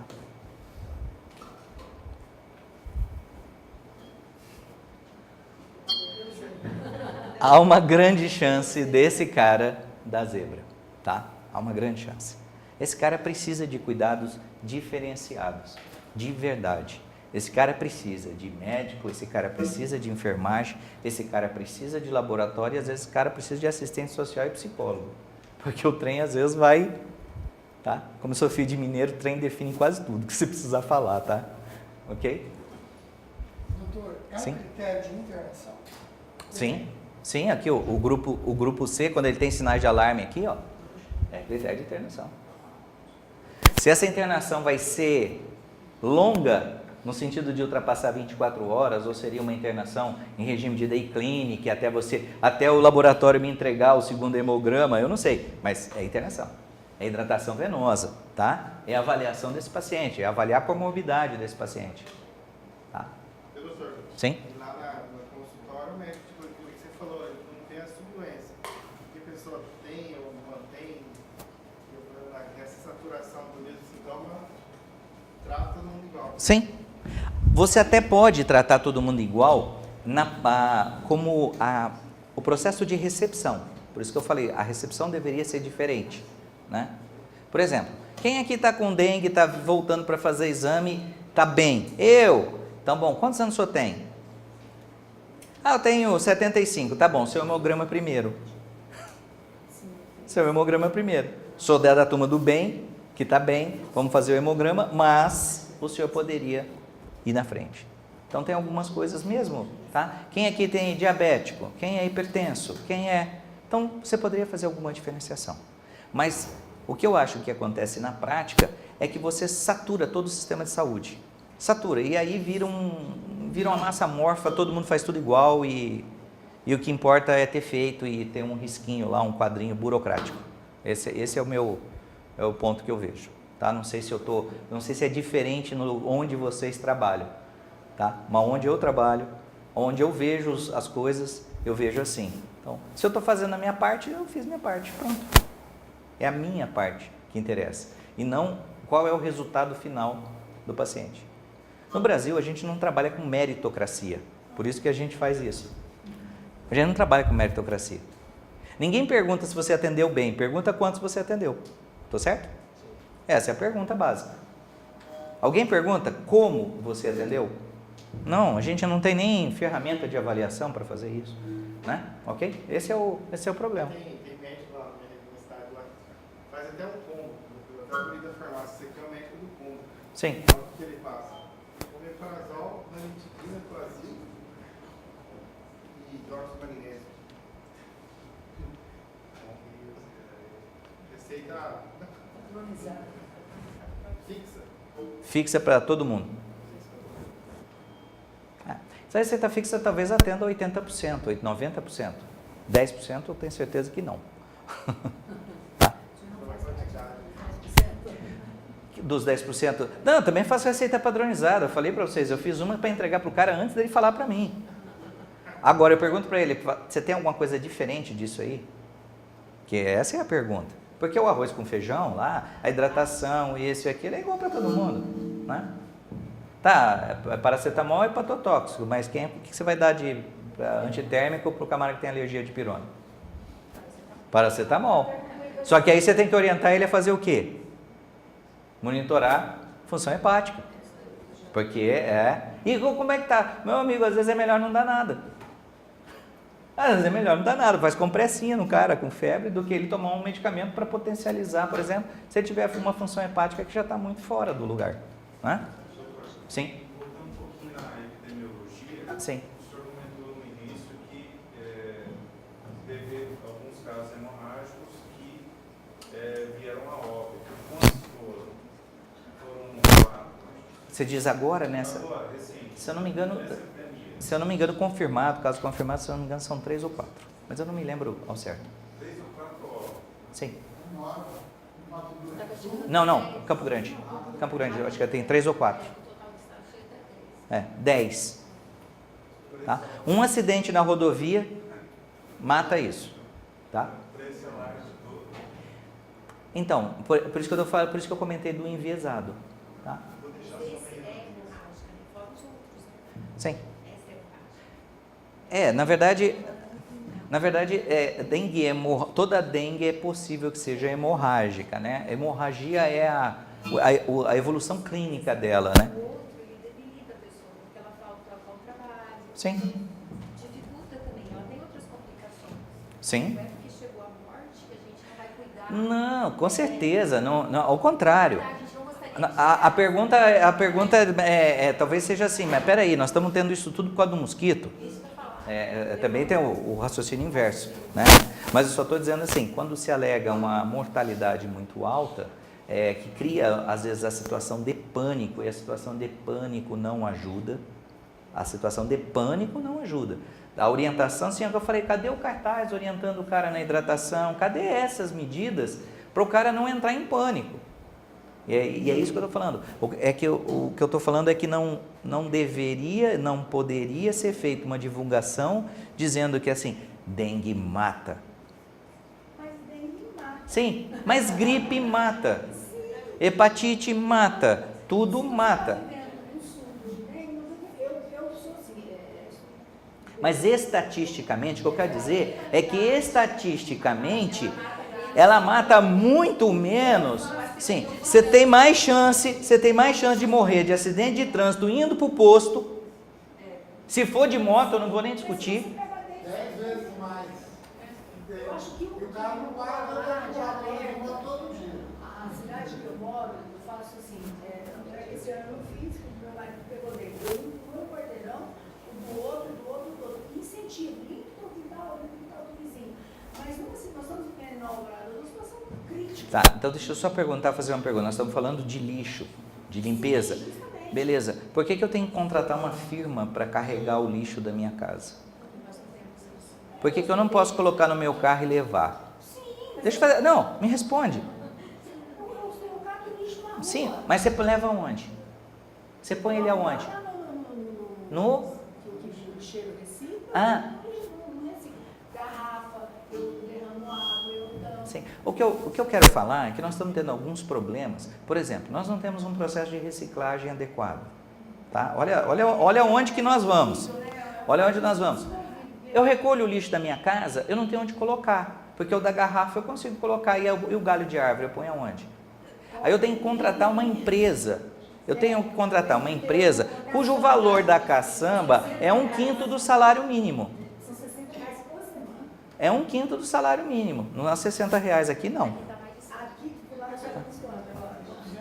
R$200. R$200. Então, assim, olha só, é que essa discussão, nós vamos para uma área pantanosa. Mas o que eu quero falar com vocês é o seguinte, a gente precisa enxergar a dengue como ela é. Mas eu vou te falar uma coisa. De novo, posso usar minha bola de cristal? Vai morrer mais gente de gripe. Com certeza? E nós vamos fazer o que agora, hoje? Qual vai ser a medida adotada hoje, dia 6? Começar a tomar chá de ervas doces. Nenhuma. Manhã e de tarde, porque... Nenhuma, mas eu garanto para vocês, vai morrer mais gente de gripe. Sabe por que vai morrer mais gente de gripe? Porque está cheio de bronquítico na cidade, está cheio de pessoa com enfisema, fuma, tá? Vai morrer mais gente de gripe. Isso, tem os HIV, tem um monte de coisa. A gripe e a comorbidade vai contar muito mais, né? Comorbidade e o seguinte, para dengue é soro e para insuficiência respiratória é respirador. Aí vai pegar. Hoje não tem vaga de CTI para as crianças na cidade. Imagina se acontecer isso. Não, custo, o custo também é imensamente mais alto, tá? Sim. No caso da dengue, ela é muito divulgada, né? Sim. Ela dá as políticas públicas, correto? Sim. Não a dengue hoje ela não é uma forma também que os governantes têm devido a essa publicidade toda, que nem não tem da gripe, mas sim da dengue. Então, todo ano, quando começa essa parte de dengue, a primeira coisa que se faz é o quê? Pedir dinheiro.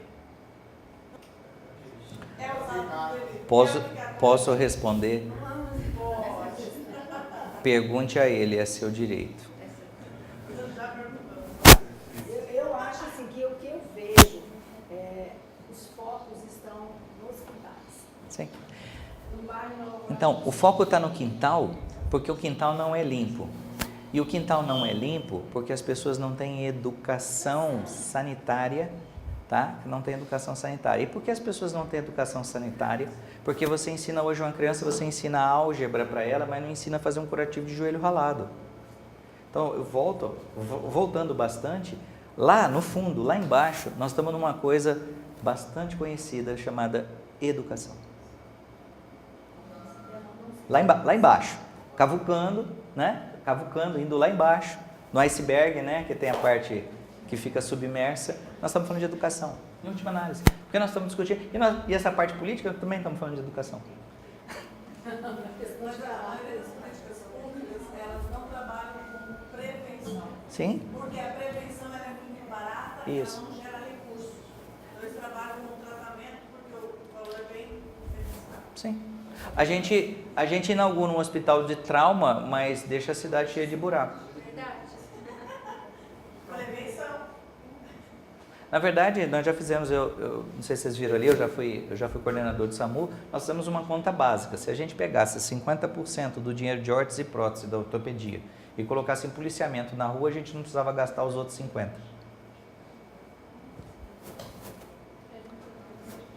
É. Mas aí você não gera o quê? Você não gira a máquina da economia. Você não vende inseticida, você... Aí, Você não vende prótese. você não vende a prótese, você não faz... Então, aí nós vamos, por isso que eu falei, nós vamos entrar num terreno pantanoso isso. Mas eu gostaria muito que quando a gente saísse daqui, não pensasse só em dar soro para dengue, né? O objetivo de fazer o raciocínio inverso é esse, né? Não é só dar soro, né? Pelo amor de Deus. Final de novembro, começo de novembro, eu fiz uma gravidez de mola. Senhora de 52 anos. Mole da forma. Tá. Eu tinha combinado com o juiz da cidade para a gente fazer o projeto Xodem. Eu já estava começando a fazer no bairro, então eu sou professor de escola. E funciona. É só você ter uma pessoa que tomar a dianteira, um profissional, um farmacêutico, a colega que está assim, bem voltado para a questão política. Eu acho que também nós devemos fazer a nossa parte. Eu acho que eu sou a farmacêutica mais chata do estado, né? Você está aqui comigo, eu sou formada desde 1900 Certo. Deixa pra lá. No século passado. Então, assim, eu sou muito da questão, às vezes, eu olho a garganta, não vou esconder. E o menino tá com dente cariado. Eu falo, mãe, dente não existe. Você tem que escovar o dente, acho que é açúcar. Você tem que escovar os dentes, você tem que fazer. Então, eu acho que nós, como farmacêuticos, essa questão, até eu cato lixo na cidade. Eu cato, eu vejo uma garrafa jogada no negócio, porque se você dá um exemplo. E essa questão de educação, da maneira que nós estamos vivendo no Brasil hoje, como as coisas aconteceram, a tendência é piorar a questão do nível de educação. E aquela coisa, tudo é o governo que tem que fazer, é o governo. Se você for nas minhas propriedades, nas coisas que eu tenho, é tudo muito limpo. Mas ó, deixa eu só falar, a gente assistiu a essa transmissão da responsabilidade para o governo, né, de uma maneira bastante frequente. E aí, o problema... outro dia eu li uma coisa, talvez seja doído a gente ler uma coisa dessa, mas uma pessoa fez uma pergunta que era qual a diferença entre um cidadão brasileiro e um cidadão americano, tá? Falando da evolução do país. Não. Negativo. Não é isso não. Isso aí é uma desculpa que a gente adotou, que a gente... eu sou paraquedista, eu tenho uns treinamentos e depois troco a ideia. Troco a ideia disso. Porque é o seguinte, mas qual é a diferença? Ele estava falando o seguinte, o americano, ele tem uma coisa chamada voluntariado. Aquilo faz parte dele, o presidente da república lá vai arrumar carteira na escola. O presidente da república lá tira um dia do presidente da república para ele arrumar carteira na escola, para pintar a escola. Tá? As crianças lá vão pintar a escola. Trabalhar lá não é pecado. Não é coisa da vara da infância. Tá? Não trabalhar é coisa da vara da infância.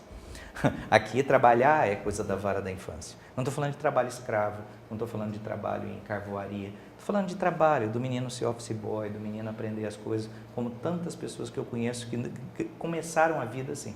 Mesmo porque a criança é uma esponja, né? Ela absorve tudo. O brasileiro, atualmente, ele é legalista. Ele quer saber o que a lei diz. Ele não quer saber o que é certo e o que é errado. Tanto que se você fizer uma coisa legal, pouca gente vai se importar se aquilo é moral, certo, errado. E o brasileiro gosta de sacanear o outro. O brasileiro adora. Se você vai lá fora, é muito interessante. O gringo, ele é seco. Se você chegar e falar assim, eu cheguei atrasado porque... Ele fala assim, não quero saber, você deveria estar aqui no horário.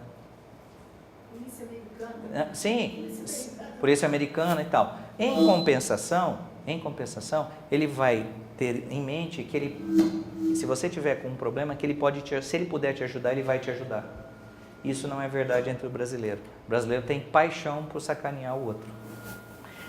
E aí o camarada colocou isso de uma forma sistemática, e aí você vai vendo o resultado disso de maneira sistemática. Aí vai ser o quintal, vai ser aquela coisa que a gente comentou. Volto a insistir, a base do negócio está na educação.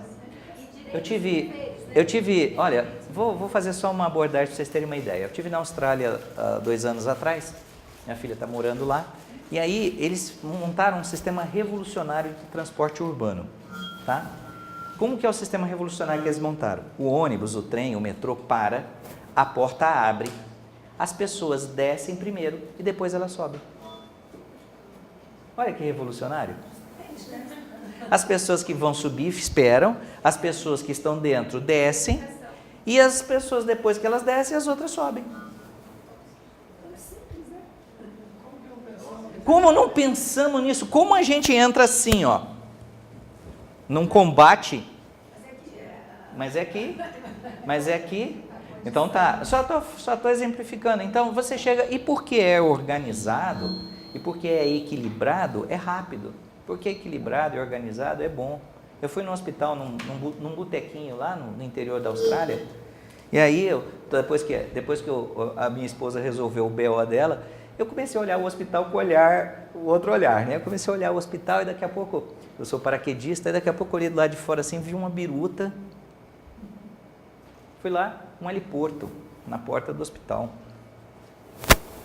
Aqui a gente faz o heliporto no topo do prédio, ele custa milhões, certo? Para você fazer um heliporto no topo do prédio, porque precisa de toda uma estrutura, um monte de coisa. Sabe como é que eles fazem lá o heliporto? O quintal na frente do hospital é desapropriado, o helicóptero pousa, eles atravessam a rua com a maca. Pronto. Estrada lá, em vez do cara fazer um viaduto assim, de 500 voltas, que as empreiteiras vão adorar, tem uma rotatória. Você chega na estrada assim, faz assim, vai para tudo quanto é lado. Isso chama-se pragmatismo, objetividade. A gente não tem. Mas nós não temos por quê? Porque nós temos a crença no meio e está na crença do brasileiro. Sempre levar vantagem. Sim, lei de Gerson. Sempre tem que levar vantagem. Então, bom, falando em 10%, tá? Falando em 10%, aqui tem os percentuais do hematócrito, tá? Essa apresentação eu vou deixar disponível, tá, Ada? Eu vou deixar essa apresentação disponível também, porque ela tem assim um resumo das coisas. Depois vocês vão ver, tem uma bibliografia para quem gostar de se divertir, tem uma bibliografia longa depois, tá?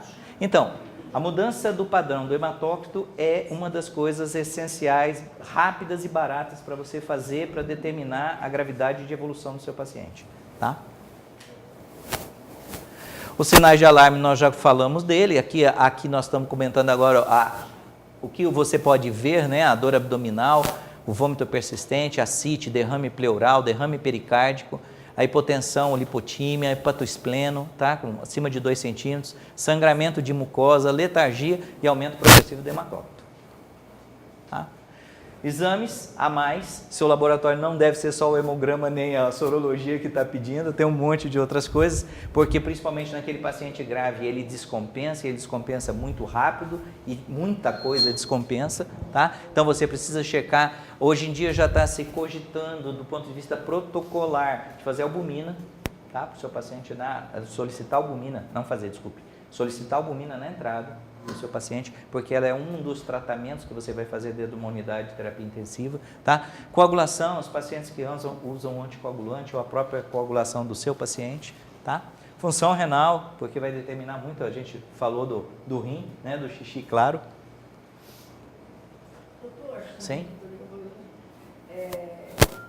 teve um paciente há uns 5 dias atrás, chegou numa farmácia e pessoa muito simples, a namorada das pessoas muito simples, trabalha numa usina, e aí eu fiquei muito inconformada, mas coloquei no meu carro, vamos para o hospital. Eu cheguei no hospital, tinha umas 100 pessoas, né?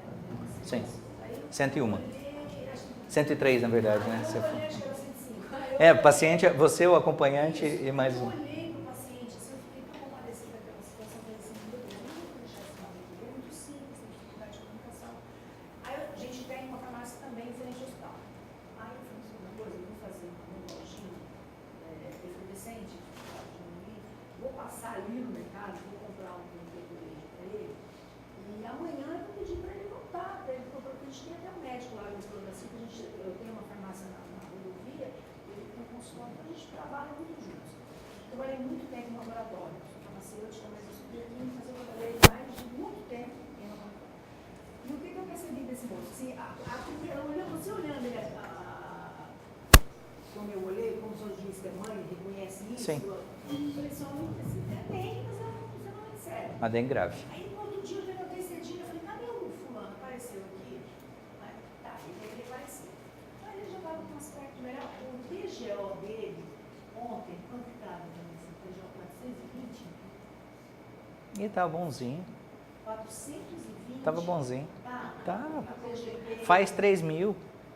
Faz 3 mil, faz hepatite, faz. Não, mas eu sei. Não. No caso da venda, Dengue, faz hepatite fulminante. faz um mês. Mas deixa eu só esclarecer. Assim, a gente está tentando colocar, mas, por exemplo, quando eu chego na unidade de saúde, que eu vou ficar sentado naquela sala esperando, por que alguém não me traz soro de hidratação? Já. Já.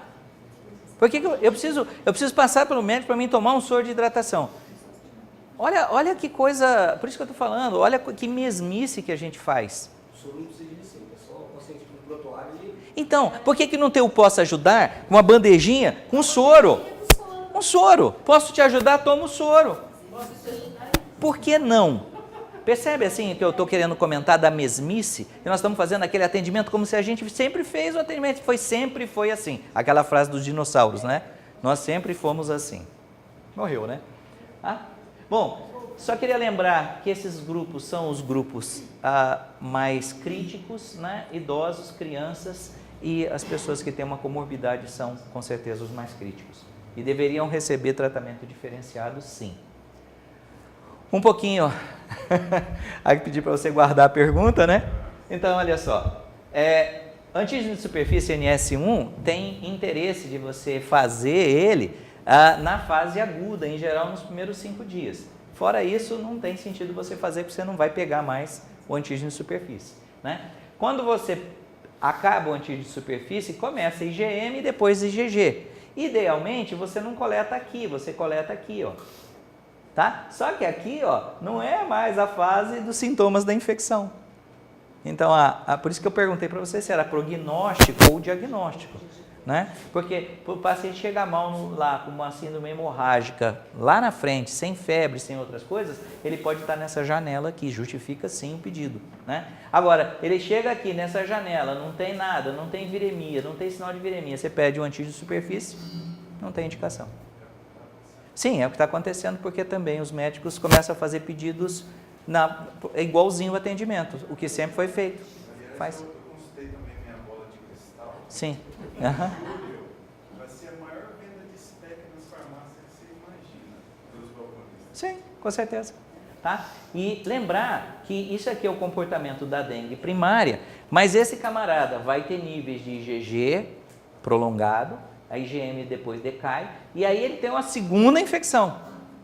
Na segunda infecção, ele vai ter um comportamento do NS1 idêntico, o IgM já não responde do mesmo jeito, porque ele já tem a IgG, e a IgG dele vai lá para cima, caracterizando a dengue secundária. Ok? Do ponto de vista laboratorial, é isso que você vai ter.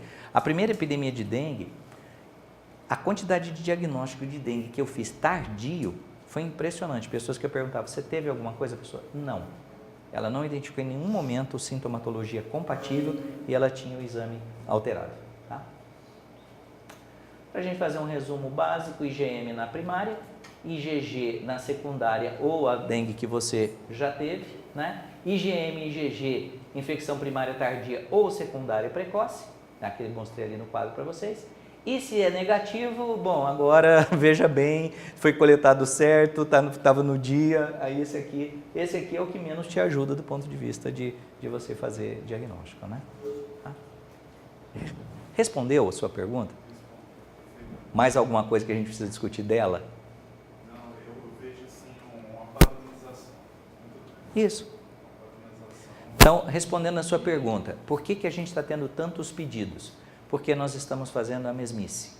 A gente não olha para o paciente e faz o que aquele paciente precisa. Quando eu falo nós, eu estou falando nós, todos, indistintamente, tá? De mamando a caducando, da recepção do hospital, tá? Da recepção do posto, tá? Todos. O balcão da farmácia continua vendendo remédio, do mesmo jeito que ele sempre vendeu. Aliás, até mais, está feliz, satisfeito. Ainda mais que a população desorientada chega lá em pânico e vai pedir... Não tem uma vitamina? Claro que tem. Ó, que dúvida que não tem uma vitamina, tá? Bom, a gente vai falar um pouquinho sobre chikungunya, tá? O nome é derivado do tazanês, tá? Que é a aparência da pessoa curvada por dor, tá?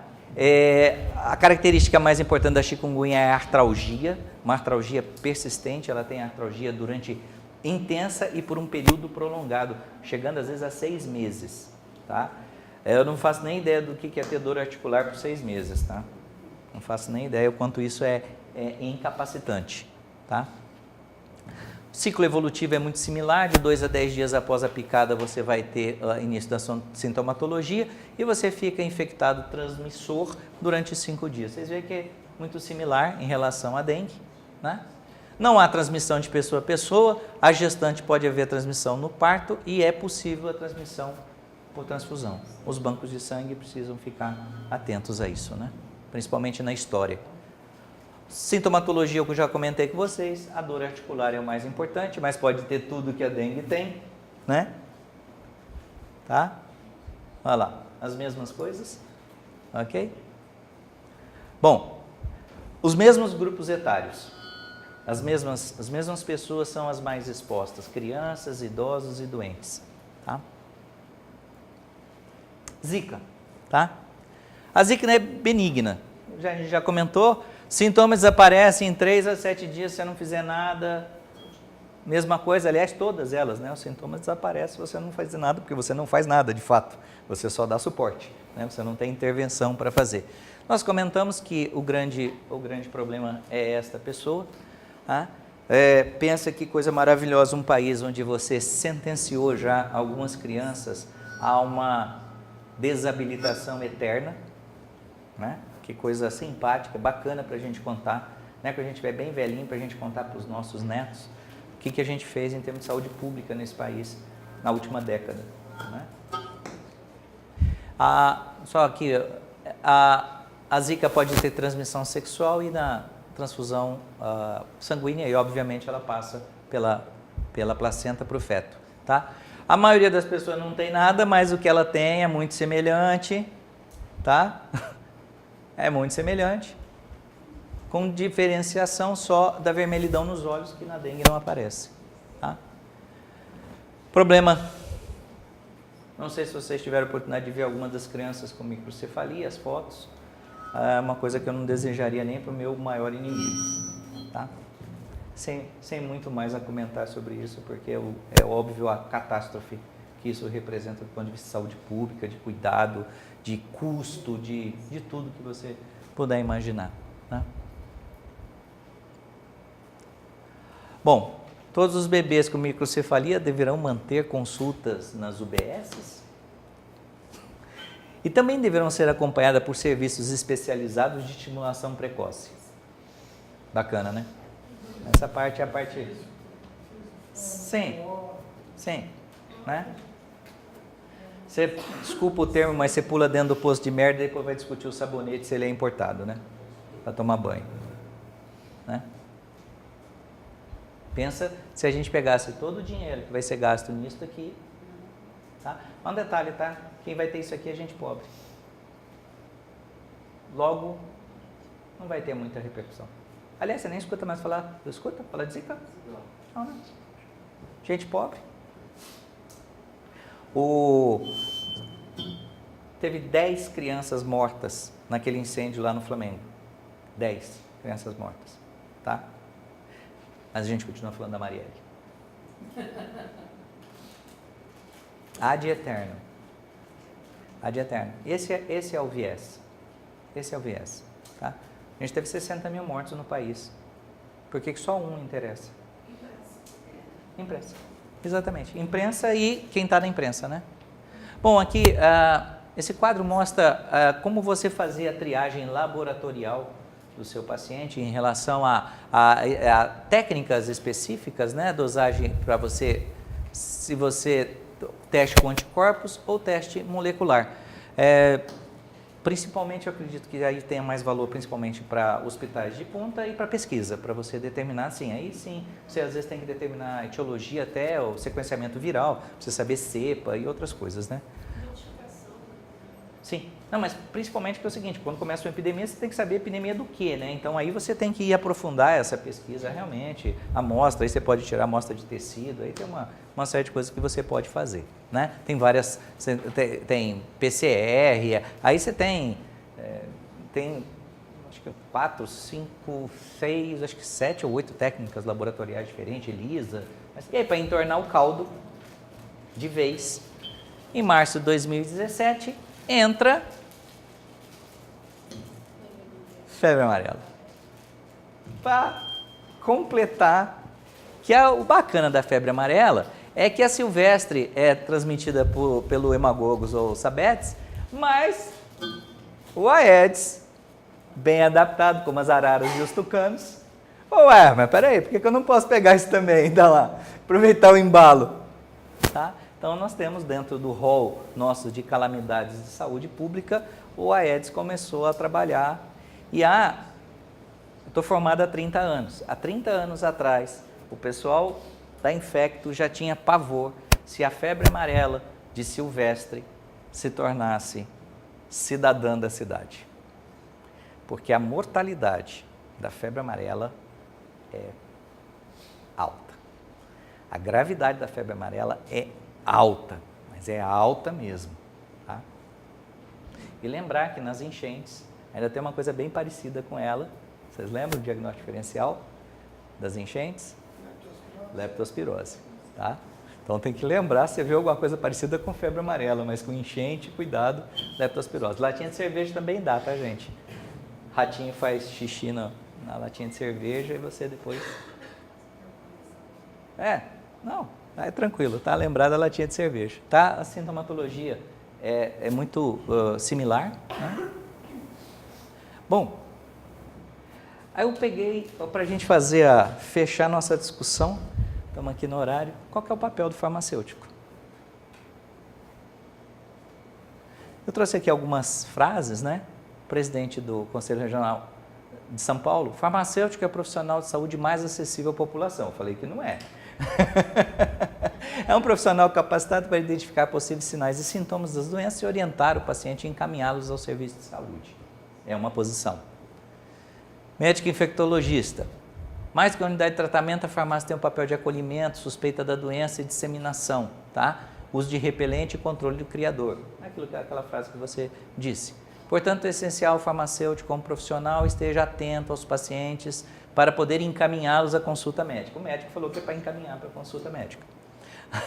O farmacêutico falou, o profissional é capacitado para semiologia, sinais e sintomas e deve realizar anamnese e estar munido de alguns exames laboratoriais. Eu não entendi bem o que ele quis dizer com estar munido, se era solicitação, a frase ficou estranha assim. Mas ele é capaz de identificar e prescrever medicação ou encaminhar o paciente ao hospital, certo? Então, você vê aqui, eu pus três ângulos diferentes, um do farmacêutico, um do médico e o outro do farmacêutico de novo. A farmácia tornou-se um estabelecimento de saúde, podendo assim ser uma unidade de tratamento transmitida, em contato, tem a presença do farmacêutico capacitado.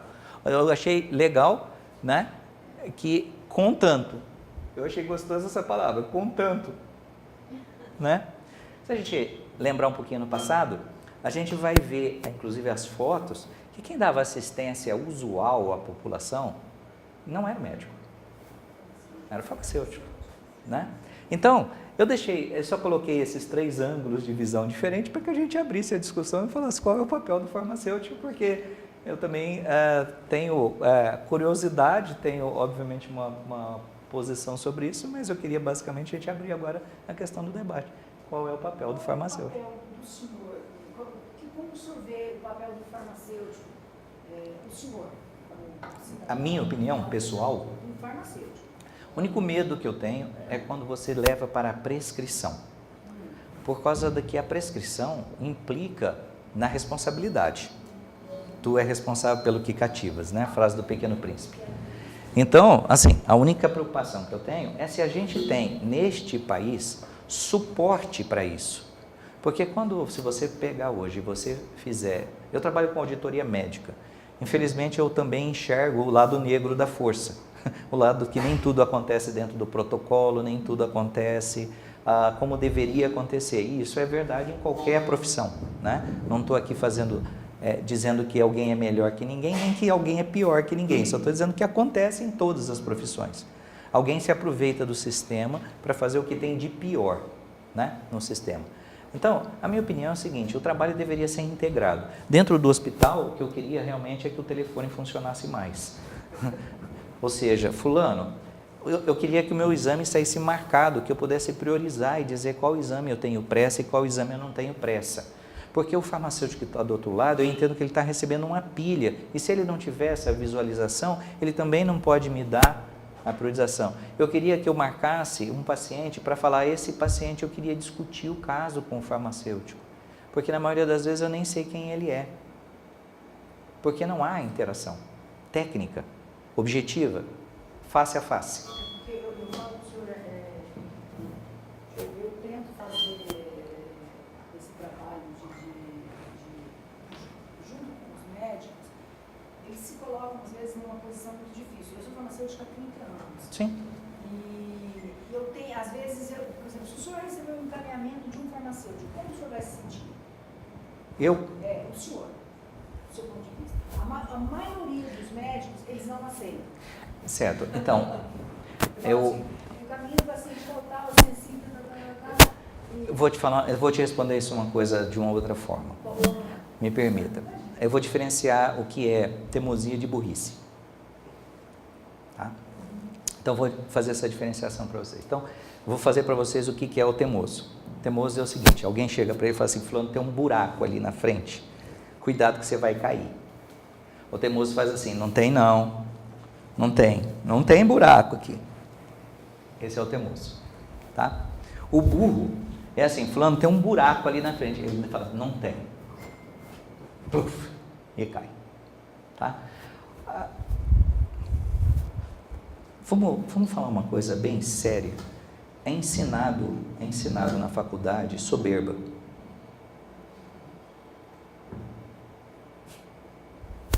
Não é só na faculdade de medicina não, tá? Eu tenho discutido principalmente com a enfermagem, que hoje ela chama o paciente de cliente. Falo, ó, troféu joinha para vocês. E eu expliquei a diferença entre cliente e paciente. Outro dia eu tive um exemplo bem clássico de cliente e paciente. Tinha uma parada cardíaca, certo? Tinha uma parada cardíaca. Sei não, deixa eu só fazer o comentário para você. Tinha uma parada cardíaca. Aí, como tinha clientes que estão do lado de fora e eles reclamam, as pessoas deram preferência para atender os clientes do lado de fora ou a parada cardíaca? Não, o cliente. Porque o cliente reclama. A pessoa entrou na sala durante a massagem cardíaca e falou assim, doutor, tem um cliente lá fora reclamando que está demorando. Eu tinha algumas opções assim do tipo, vai a merda, vai, go to shit, fuck you. Eu tinha algumas opções para a pessoa, né? Olhei e falei para ele, cara, que isso? Quer dizer, o seu papel seria entrar aqui e falar isso ou seria ir lá fora e falar assim, ó, certo?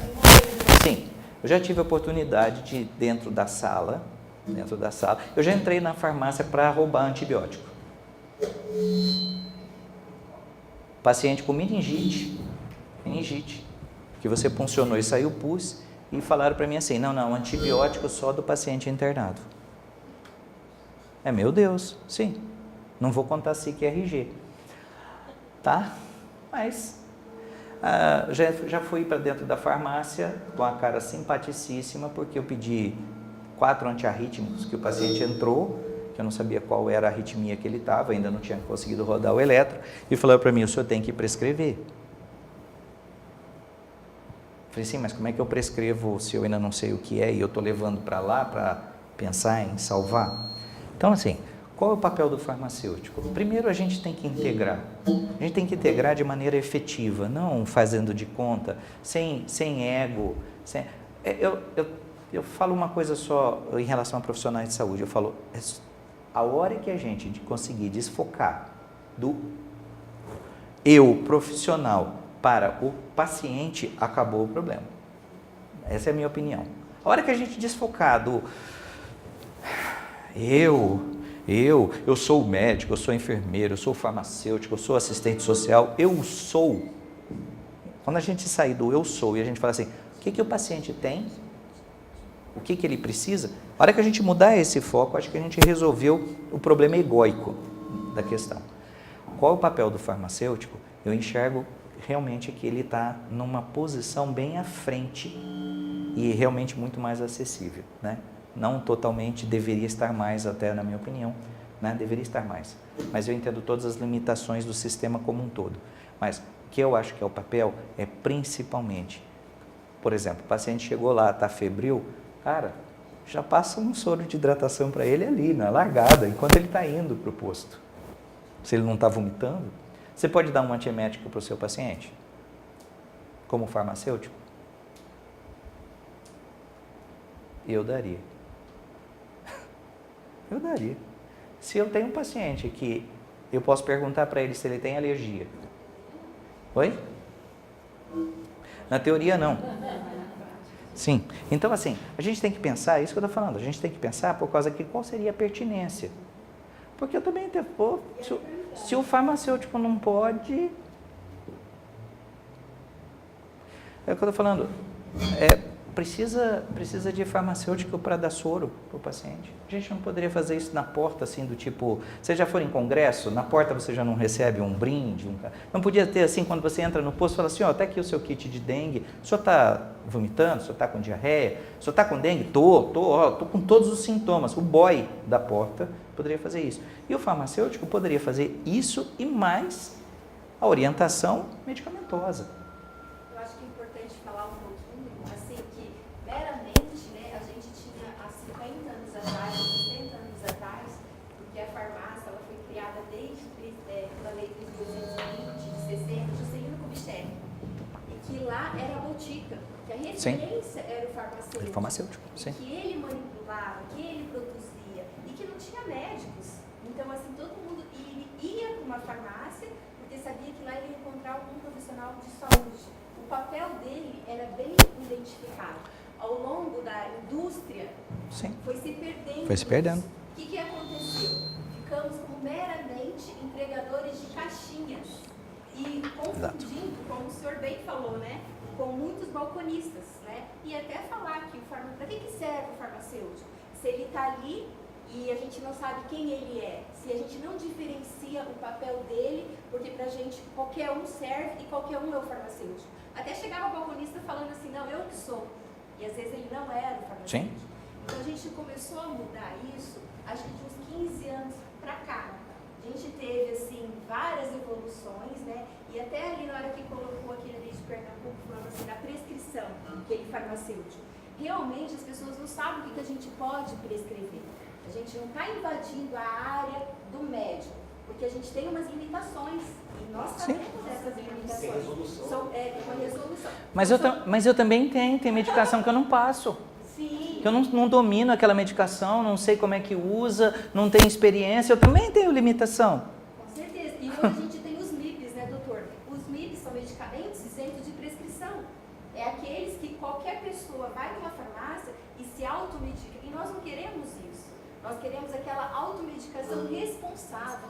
Sim. Então, é o papel do farmacêutico, porque ele está ali para ajudar na proteção, na promoção dessa saúde, claro, do paciente. E uma coisa que eu acho, assim, que eu sou apaixonada, todo mundo fala, porque eu sempre falo da Lei 13.021, até que você não pegou minha fala. Se pegasse minhas falas todas, eu falo... Eu peguei o número certo. Não combinamos não, tá? Não foi combinado. E essa lei, ela fala que o estabelecimento, tanto privado quanto público, é um estabelecimento de saúde. Sim.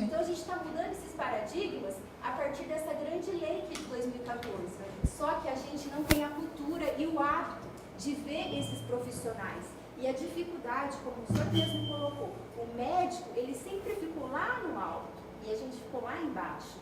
Então, hoje a gente está passando por um momento de transformação de paradigmas, realmente, quem é quem, e assim, e aquilo que eu acho perfeito, porque eu também não falo cliente, né, eu falo paciente, e o paciente a gente tem que ver ele como um todo, o que você médico pode ajudar para que ele possa melhorar o diagnóstico dele, para que ele tenha uma melhor qualidade de vida, e que eu, farmacêutica, possa estar vendo os Sim. problemas relacionados aos medicamentos, mas como paciente, porque ele é um todo, para que ele também possa ter uma melhor qualidade de vida. Só trazendo, Equipe sim, multidisciplinar. só trazendo para a prática, eu queria saber se aquele paciente do AS, se vocês pediram para ele parar o AS ou mantiveram o AS. Eu dependeria do caso dele. Não, aquele que eu descrevi. O paciente chegou, olha, eu tenho minha coronária. Sim, um paciente coronariopata, 65 anos. Mandaria e caminharia para o médico. Então, é isso que eu queria trazer para vocês. Então, da mesma forma, é isso que eu estou falando para você. Passar o bastão, igual você falou. Então, esse cara talvez fosse tão difícil para decidir, e aí o que eu falei, ainda brinquei, falei, na evolução dele, 3 dias depois ele infarta.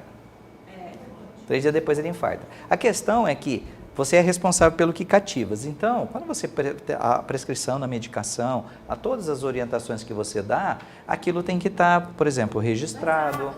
Tem um monte de coisa que tem que ter, porque você é responsável pelo que cativas. E o brasileiro hoje, tem até uma piadinha de advogado que ele fala assim, o cara liga para o advogado e fala assim, doutor, eu matei o fulano. Ele fala assim, como assim ele matou? Ele entrou vivo no hospital? Entrou. Eu falei, então fica tranquilo, quem matou foi o médico. E vai acontecer a mesma coisa na farmácia. O cara hoje, ele entra, ele pode ser diabético 20 anos. Ele entra no hospital, infartado, quando meia hora depois ele está morto, e a família culpa quem? Você fala alô, oi, e culpa, e vai. Alguns vagabundos, me desculpe o termo, e ainda colocam em outdoor certas coisas sem nenhum tipo de avaliação. Mídias sociais, escracha o camarada. Há um tempo atrás eu tive uma colega em Bonito, que ela foi escrachada porque a paciente tinha morrido por causa de uma reação alérgica de pirona, e ela estava em sepse. Não, é uma menina, e ela estava em sepse por infecção urinária. Tá? E não foi a de pirona, foi a sepse que matou. Tá? Então assim, mas hoje em dia é mais fácil você ser escrachado e condenado pela mídia social, é bem mais rápido que a do Supremo, inclusive, né? É bem mais rápido. Então assim, a gente tem que tomar cuidado com isso. Eu coloquei aqui, né, como possibilidades a questão diagnóstica. Até o diagnóstico, isso. nós não fazemos. Mas pode. Pode. Pode. Minha avó, Pré-diagnóstico? não é pré, é diagnóstico. Pré-diagnóstico. É diagnóstico. O que é pré-diagnóstico? Só defina para mim o que é pré-diagnóstico. Porque tem duas coisas chamadas hipótese diagnóstica. Isso é uma hipótese diagnóstica. A minha também é. Sem o seu laboratório, o meu também é hipótese diagnóstica. É hipótese. Não. Nós não podemos, mas tudo bem. Mas assim... Sim.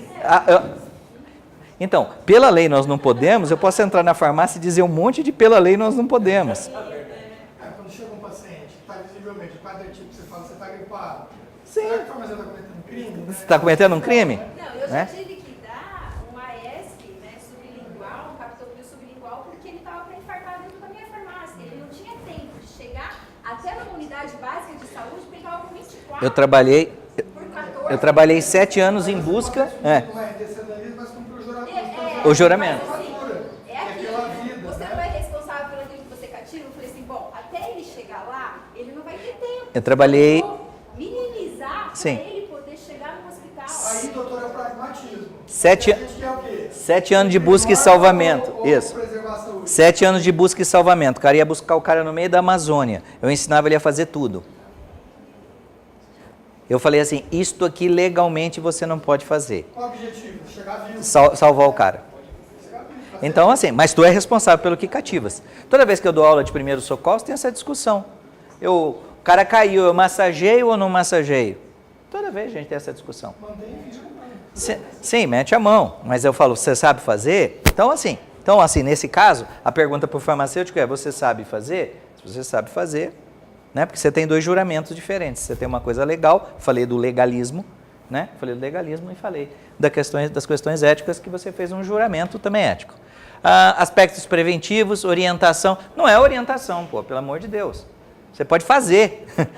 Você pode fazer, não é orientar. Não utilizar o AS anti-inflamatório não esteroides. Aquele cara que eu coloquei era o cenário pior, né? E que eu falei, você não precisa decidir sobre esse cara. Fala, cara, faz o seguinte, desce agora, vai no médico, porque eu não sei responder isso. E não é demérito nenhum. Não. E não é nenhum demérito profissional você falar não sei, né? Aliás, é um sinal de sabedoria e de humildade, exatamente.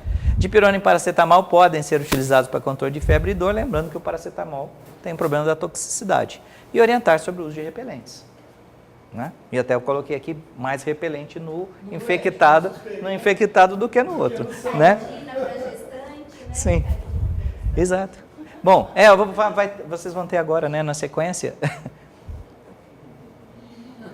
respondendo também as questões entre a ética e a, né, e a legalidade e a moral e tudo isso que é difícil. Eu coloquei esse aqui para a gente se divertir um pouquinho, né, porque obviamente a gente sabe que muitos profissionais, o Américo da CAF uma vez falou uma frase que eu acho perfeita e responde uma coisa. A gente estava discutindo e ele contando que o paciente chegou, não tinha um remédio, ele pegou o dinheiro e deu para o cara ir comprar na farmácia na frente do posto de saúde. Aí ele fez uma frase, e a frase eu uso a frase com, entre aspas, porque ela é do Américo lá da prefeitura.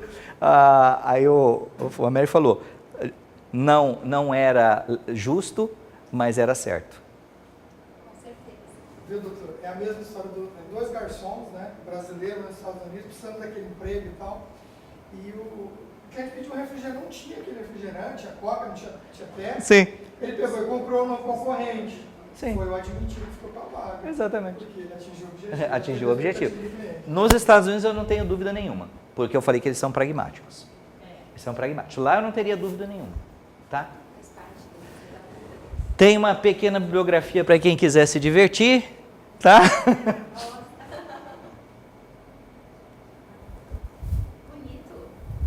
Bonito.